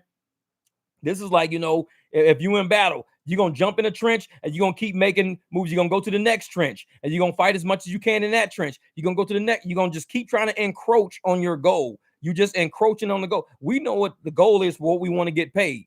So we keep encroaching on that goal. Keep staying in them trenches, man. Stay in them trenches every day. Because the moment you get out of the trenches and you say, well, I don't want to fight no more. No, the app's going to win, man, because they're going to keep encroaching on our territory. They went from 25%, 30%, 30% to 40%, 50%. They all up to 70%. They encroaching on our property, man. That fair is our property too. That's not just their money. That's our property too. So they keep encroaching. So what we do, we go back into the trenches. We encroach on their property. I'm not taking no $1 a mile, 50 cents a mile, $1.50 a mile. Give me $3 a mile, $4 a mile, $11 a mile, $8. I'm encroaching on their property now. So now we got to start fighting back by encroaching on what we want per ride. To keep allowing them to pay us 50 cent a mile, $1 a mile, when we know they're making 70% of the fare, 60% of the fare, we're letting them, they're hitting us too hard, man. We got to stay in the trenches, stay battling, keep walking forward. And with every time these people are protesting, and they're bringing attention to the war. They're saying there's a war against drivers. They're charging people money. They're saying the app is the service. They're saying the drivers are not the service. They're saying us getting in the car and physically taking them somewhere is not the service. They're saying the app is the service. We ain't shit but drivers. That's what they're trying to say. No, we are the service. Because without us doing the service, there is no service. It's just an app. That's all it is. It's just an app sitting there. So we come up with that. We try to mentally and logically and psychologically get people involved in the understanding what we do is the service. We deserve the money. That's why when the apps first started out, they was only taking 25% of everything. But when they started seeing drivers willing to allow them to encroach on our property, to come up on a 75% and start paying us 50%, oh, damn, they'll take 50%. Oh, shit. And they okay with that. Oh, shit, let's go 60%. Oh, shit, let's go 70%. And it's crazy. It's crazy. And that's what we keep doing. We keep setting ourselves up by allowing these protests to happen and us not representing ourselves going, hey, we should be, supporting these protests because they're bringing attention to the war. We still need to fight this war. We're in the trenches. We're on the front lines. While they out there letting everybody know there's a war going on. This is what's going on. There's a war going on. We still in the war. We still in the trenches every day, driving in these streets. We in the war. So we got to keep that shit going, man. We got to keep it going. Yep. And that's why they hate us, man. We make them pay up. We make them, and they don't like that. They don't like that shit. And what it say? Paw Patrol is the way. That's it, baby. But gas prices the way they are, don't do any airport ride for Mesa for less than $1.50 amount. Real shit. Because people fly in Mesa for cheap, and they have you take them to Glendale. And it's like, you're going to do like 40-something miles, like 46 miles for $52. No, you don't do that. You don't do that. If you're doing 46 miles, you better be getting like $80, almost $90 for that. Don't let them pay you no $52 for a 46-mile ride. That ain't even $1.50. At least like 60-something dollars will be $1.50. You got to get closer to 80. You got to get it up there. Yeah, what do you say? A Sly says, I'm guilty of taking an upside down ride order to get the hell out of Queen Creek back to Tempe. That's the only time I feel it's acceptable to get out of a dead area back to the money spots. Sometimes I do that too. I've done that. Now, tonight on my video, I didn't do that because I was upset. I was really upset that they did me the way they did me. So I didn't take no upside down ride. I just rode on my own gas. I'm coming back home on my own gas. I was that mad. But I've taken upside down rides from way out by Goodyear all the way back towards Phoenix. I'll take something that's barely $1 a mile. I mean, or right under $1. It'll be like 90 cents a mile, 80 cents a mile. I'll take it because I'm thinking if the apps did me right all night, they did me right all night, I owe them a favor. I'll give them that one. You can get me on. You've been doing me good. You've been taking care of me. I'm sitting at $300, $325. I'm sitting good. I'll give you this upside down ride. I'll do that. I'll give it to you. But tonight, the way they treated me tonight, I wasn't giving them shit because they shit on me on purpose. They did that shit on purpose. They had no surge anywhere on purpose. I wasn't giving them nothing. Nope, not doing it. And it was like, what about this ride? Nope. What about nope? What about nope? None of that. You need it though. I know I need it. I would like it. I would really like, because I'm kind of far from home and I would like it. I would love it. But the fact that you shit on me the way you did, I'm not taking it. I'd rather ride home on my own. I ain't throwing up no surrender flag. To take that shit ride back is me throwing up the surrender flag. Nope. I'm coming back Saturday and I'm getting you motherfuckers on Saturday. Be ready. I didn't surrender to they motherfucking ass today. No. I stayed strong. I was like, nope, y'all fucked me over big time, big time.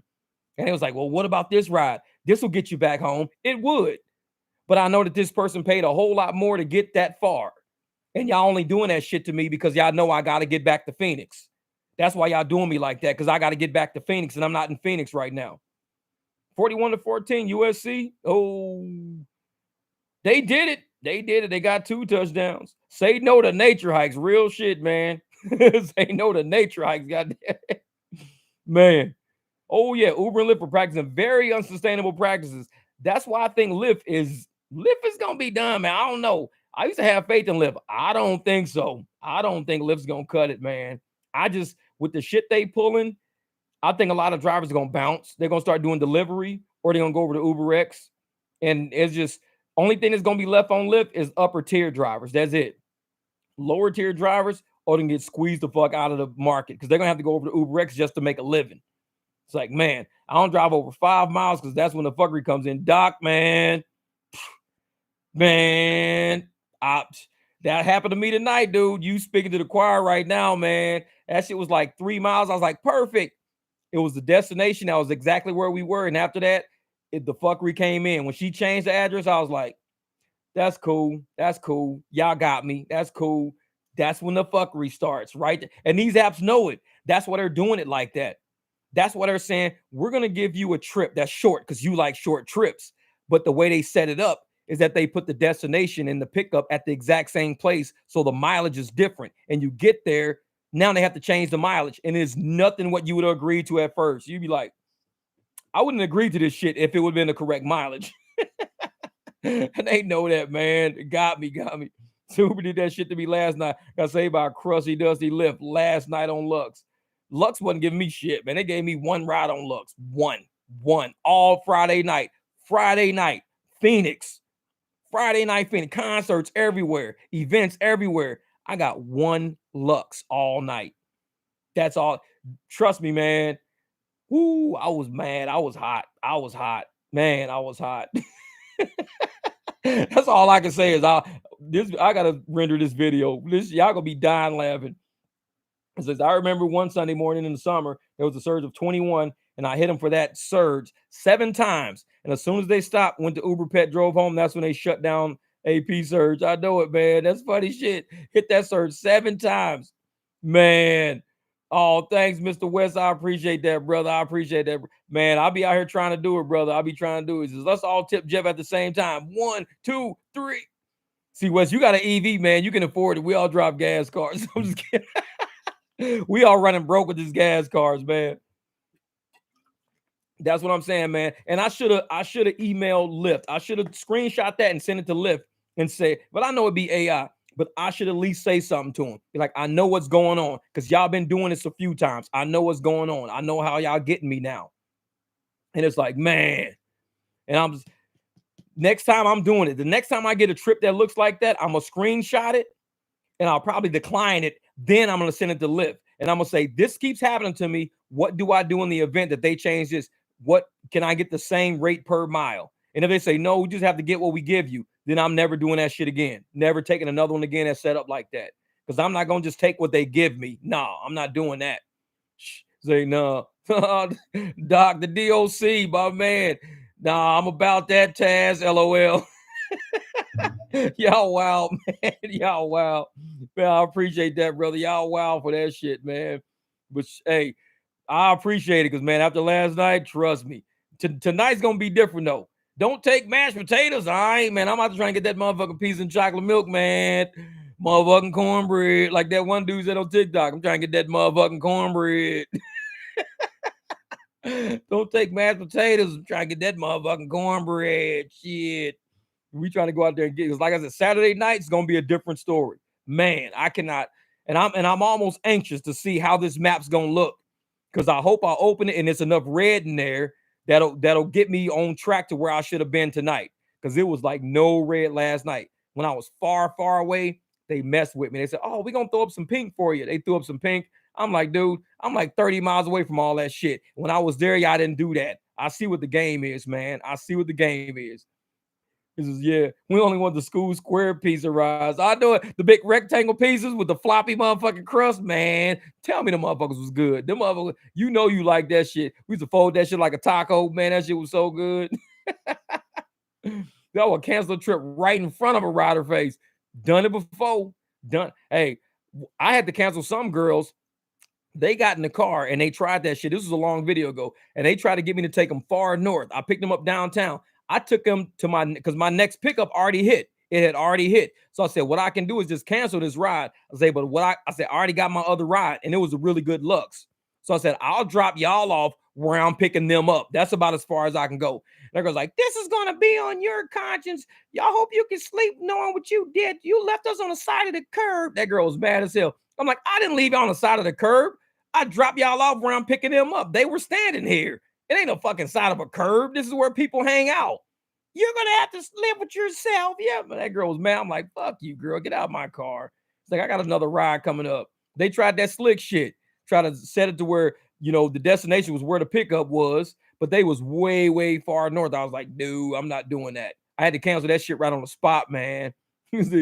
Let's put Bob Evans out of business. No mashed potatoes. That's funny shit. No mashed potatoes. Those were the bomb. The life and times of Desmond. I thought I was the only one fucking with Jeff. Please don't be $3 or more $4. Yeah, exactly. 3 or 4, man. Don't. I just need $4. That's it. That's it. Man, that's how we used to drive, though, man. We didn't mess around back then. It's like, hey, if it's 4 people for $4, and I'm like, nah, even if it's 1 mile, nah, I'm good. Nope. We need to get those. We need bus fare for this shit. Y'all need to pitch in for this shit. Give me money up front. You know, just slide me a 20. Everybody can get in. Slide me 10. Everybody can get in. You can't ask us for money. Cancel. It's like, I'm not getting 4 people in my car for $4. It's just not happening, man. Oh yeah, it seems like Uber's doing bait and switch service like Lyft. Oh, you caught that too, man. Tonight, even on my video, it was a 750 surge. A 750 surge. I threw that shit on Uber Pet. I started driving towards it. Shit went away. I was like, there's nobody around but me. There's nobody here but me. So you put that surge there for a reason. They put the surge there. I started going towards it. They pulled it because they saw me going to it. It was like, oh shit, somebody's actually down there. Yup. Yeah, they tried that shit, that changing the destination. I left them at Circle K. You left the ass standing at Circle K. You're like, hey man, it's like, dude, we'll buy you a donut, man. I already got one. We'll buy you 2. Now I already got 2. I'm out of here, motherfucker. Pill out. Skirt.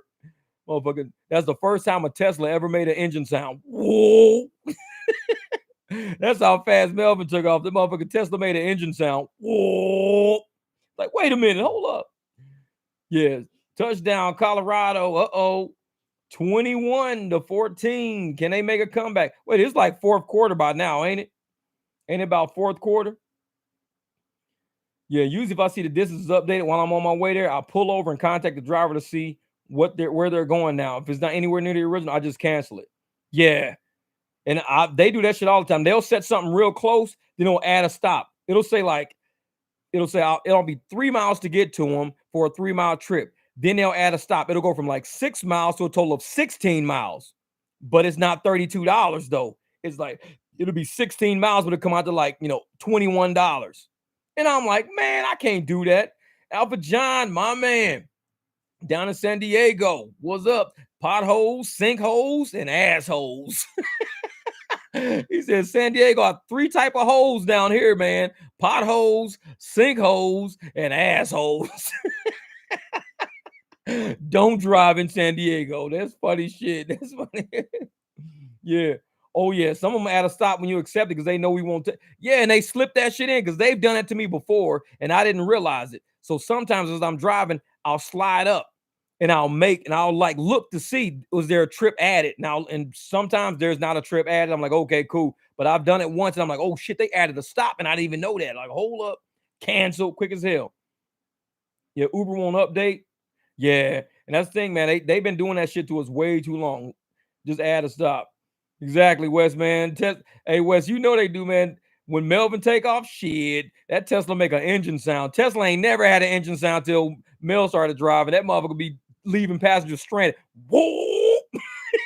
Like, wait a minute. I thought you had a Tesla. That motherfucker sound like a Camaro. Shit, when I'm leaving the motherfucker, whoa! Like, Tesla don't make sound. Mine do. You getting left. Woo! Melvin got the only Tesla with a V8 engine sound. Man, I tell him, I don't stop because I don't get paid for that unless they have some good cash, real shit. Right before coming out, I canceled right as he was leaving the garage. Yeah, cancel as soon as they do it, man. Cancel. Had 2 male lovers arguing while I was waiting in the Motel 6 on Country Club, asking, are we doing this or not? One of them said, wait, please. I said, go back to the room and work it out later. Go back to the room and work it out. Motherfucker hit him with the Dr. Phil. Go back to the room and just work it out. Bigfoot Dash, my man. Stop by to say hi. Hope you have a great day. Hope you know this is my last video. People been tipping like crazy. See, that poop video got them scared. That poop video got them scared. They like, oh shit, this motherfucker take a shit in your bag. Wait a minute. Tony's in the building. Driven Days sounds like Lightning McQueen. Ka-chow. He hit the gas. Ka-chow. You should do that, man. Set the sound up in your car, your Tesla, so when you hit the gas, it goes ka-chow. Man, he said, I put on that track mode. Now I'm out, man. Forget that.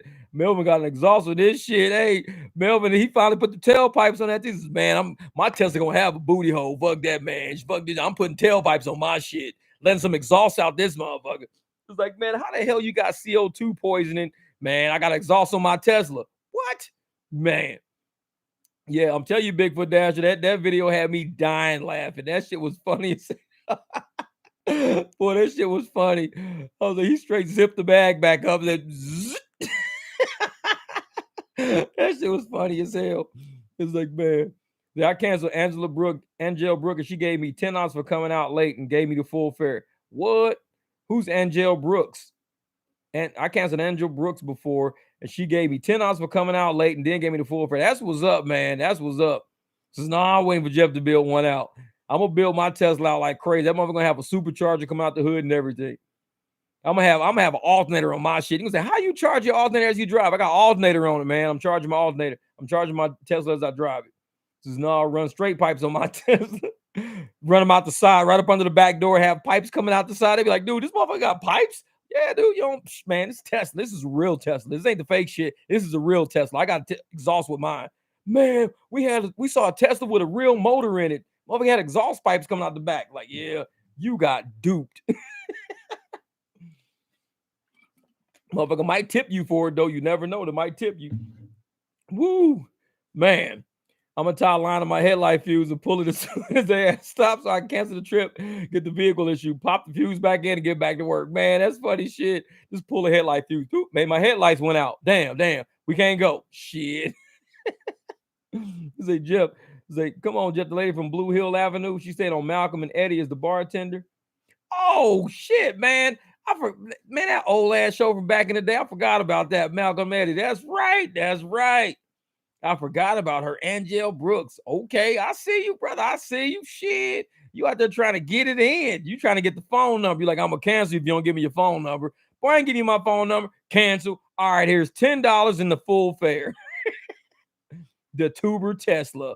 Motherfucker got tailpipes coming out. That shit, straight pipes and flames on the side. Do it. Motherfuckers be like, dude, I saw this Tesla. They had pipes and flames on the side. Painted. Put a snorkel on it. Like, I'm taking my Tesla underwater, off-road underwater Tesla, big ass snorkel coming down the side of that shit, man.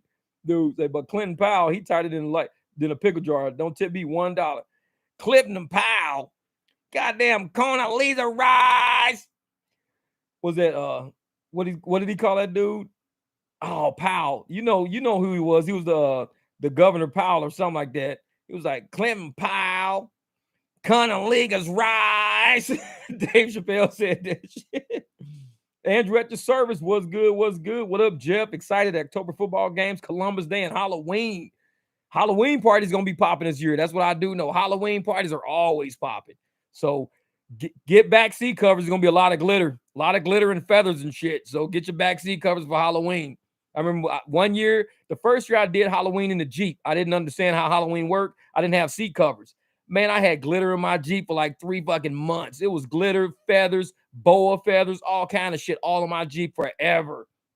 And once you get glitter and cloth, that shit don't come out. You can vacuum all you want. It's trapped. That shit, you just got to let people sit on it and move it around and then keep vacuuming every once in a while. That glitter does not come out, man. The spinners act like wind generators. We could do that. Some spinners, man. Now that's Pinky from next Friday. Clifton Powell. Pinky from next Friday. Say Spanky. Hell yeah, I'm gonna do tuber my Tesla, hanging out with the wife's kids. All right, cool. He says, you're gonna have to tuber, man. Like I said, just pull up, watch Netflix, man. Says, where the hell's Mel at? Oh man, he tubering his car, man. Like he in the house watching a movie right now with the wife and the kids. That's funny shit. Oh yeah, that glitter problem is solid advice, man. See, hey, Halloween is gonna be a bitch. And see, I got leather seats this year, so now glitter can get in the creases. So if glitter gets in the creases, ain't no way in hell that shit's coming out. No way in hell. I didn't do Halloween last year because of the glitter and shit. I was like, no, I'm not doing Halloween. But this year, I'm going to do Halloween. I got seat covers. I might put a whole motherfucking sheet down. Put a goddamn comforter back in that motherfucker. They be like, why you got a comforter in the back of a nice-ass car like this? For your glittery-ass motherfucking costume. That's why. Just shake this shit out after every ride. Like, next, get in. Because I ain't dealing with that glitter shit. Nope. That shit was killing me last year, man. When I had that Jeep that year, I was like, nah. I had glitter everywhere. But what is that? Man, come on, Jeff, the lady from Blue Hill. All right, I seen all that. Jeff driving around all glitter bombed out. People think Jeff going around stealing Amazon packages and got karma by a glitter bomber. That shit on goddamn YouTube. Motherfuckers be like, what? The alarm go off, then it'll be hitting you with that fart spray. This is, hey, you, put my package back. They be like, oh shit, they be trying to put the thing back down, but he got the post that stick out. So the post stuck out and they can't put it back down. It's like, so the fart spray keep hitting them. They be like, oh my God, get that out of here. Man, I love them glitter bombs. He just keep coming up with new models. It's like, oh, and he had some saying on there from a movie or whatever. It was something so funny, but as soon as they would hear it, they would just freeze. The people like, that shit was so funny. And I was like, man, this dude is way too sharp. He got then they put more glitter in. He says, yeah, we got a bigger cup this year, so there's more glitter. So he put more glitter in there. Then they had another can of fart spray. I was like, this dude going all out. That shit's funny as hell. It's Halloween. I bring out my Bighorn Kevin attire. See who actually gets in the car. It's my chat pick. I'm gonna have to see that shit. Oh, yeah, man. Them glitter bomb videos, dude, that shit's funny as hell. That shit's so funny. I'll be dying laughing. No, but shit. Hey, I'm about to drop this video in a minute. Let me finish doing this video thing. Hey, man, I appreciate you guys coming on the live and all that. We had a great time, man. As usual, we always get in here, man. Thank you guys for the super chats, man. Y'all know I appreciate that shit. That always helps me out, especially on slow nights like tonight. And I kind of explained in my video coming out how much I actually make on YouTube. I showed how much I make on YouTube, and I explained how much I make on YouTube doing videos, edits, lives, all of that stuff. Because people really think YouTubers make all this money on YouTube, like we making all this money. And I tell people, you got to have a really, really big channel to make a lot of money. Because when I worked out the numbers, I shit you not, it comes out to about $30 a day, or yeah, about $30 a day, which bums down always with as many hours as I put in with creating content, going through the chat, going through all the emails, going through the comments, as much time as I put in YouTube, roughly $1 an hour. That's how much I make on YouTube. $1 an hour. I shit you not, man. I was like, but it's like, dude, but I do it, man. This shit's fun, man. It's fun. I go through all of the chat. I go through all the comments. I'm scouring, the internet all the time for different things, getting all my, my videos together, getting all my edits together. I'm downloading all new memes all the time, funny ass JPEGs, GIFs, shit like that. Always doing something, man.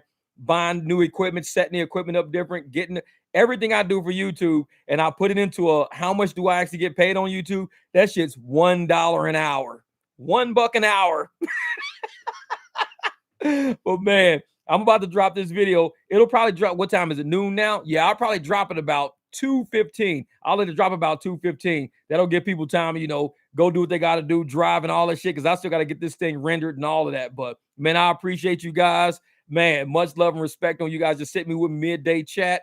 I know sometimes we do more chats in the nighttime, but I'm gonna try to do middays just to get people, the day drivers need something too. They need something to listen to. We laugh and all that. Oh, Alpha John, I appreciate that, brother. I appreciate that.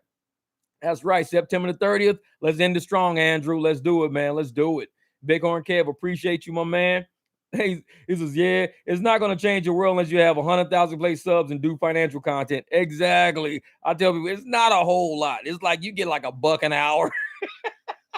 I say, but it's fun doing it though, man. I enjoy doing it, and we make more money driving. That's why I will never stop driving. I can make $30 in like 30 minutes driving. Why do I got to make $30 a whole day of doing YouTube? And I mean, it's like over 400 something videos on my channel. Out of 400 something videos, you still make $30. That's it. It's like you don't make shit doing YouTube, but it's fun doing it. And I hope it keeps growing, and I hope it does better. And that's all we can keep doing, is hoping it grows, hoping it gets better. And at some point, I'll make up the money. Like I said, I just got to drive more and I can make the money up. But trying to do YouTube instead of driving, you lose a lot of money because you don't get paid a lot for YouTube. Like I said, I can make what I make on YouTube in like maybe 3 days, but it takes me a whole month to make it in YouTube. I can make that shit in 3 days driving. That's how bad it is, but I still do it anyways. So I appreciate you guys. Much love. Yeah, you got to get higher RPM, man. You got to get it up there, brother. Got to get it up there. But once again, appreciate you guys. Tony, my man, everybody. We're going to keep doing this shit, man. 48-28. I'm going to go watch the end of this game in a minute, but I got to render this video. I'll holler at you guys later, my man. All right. Ooh.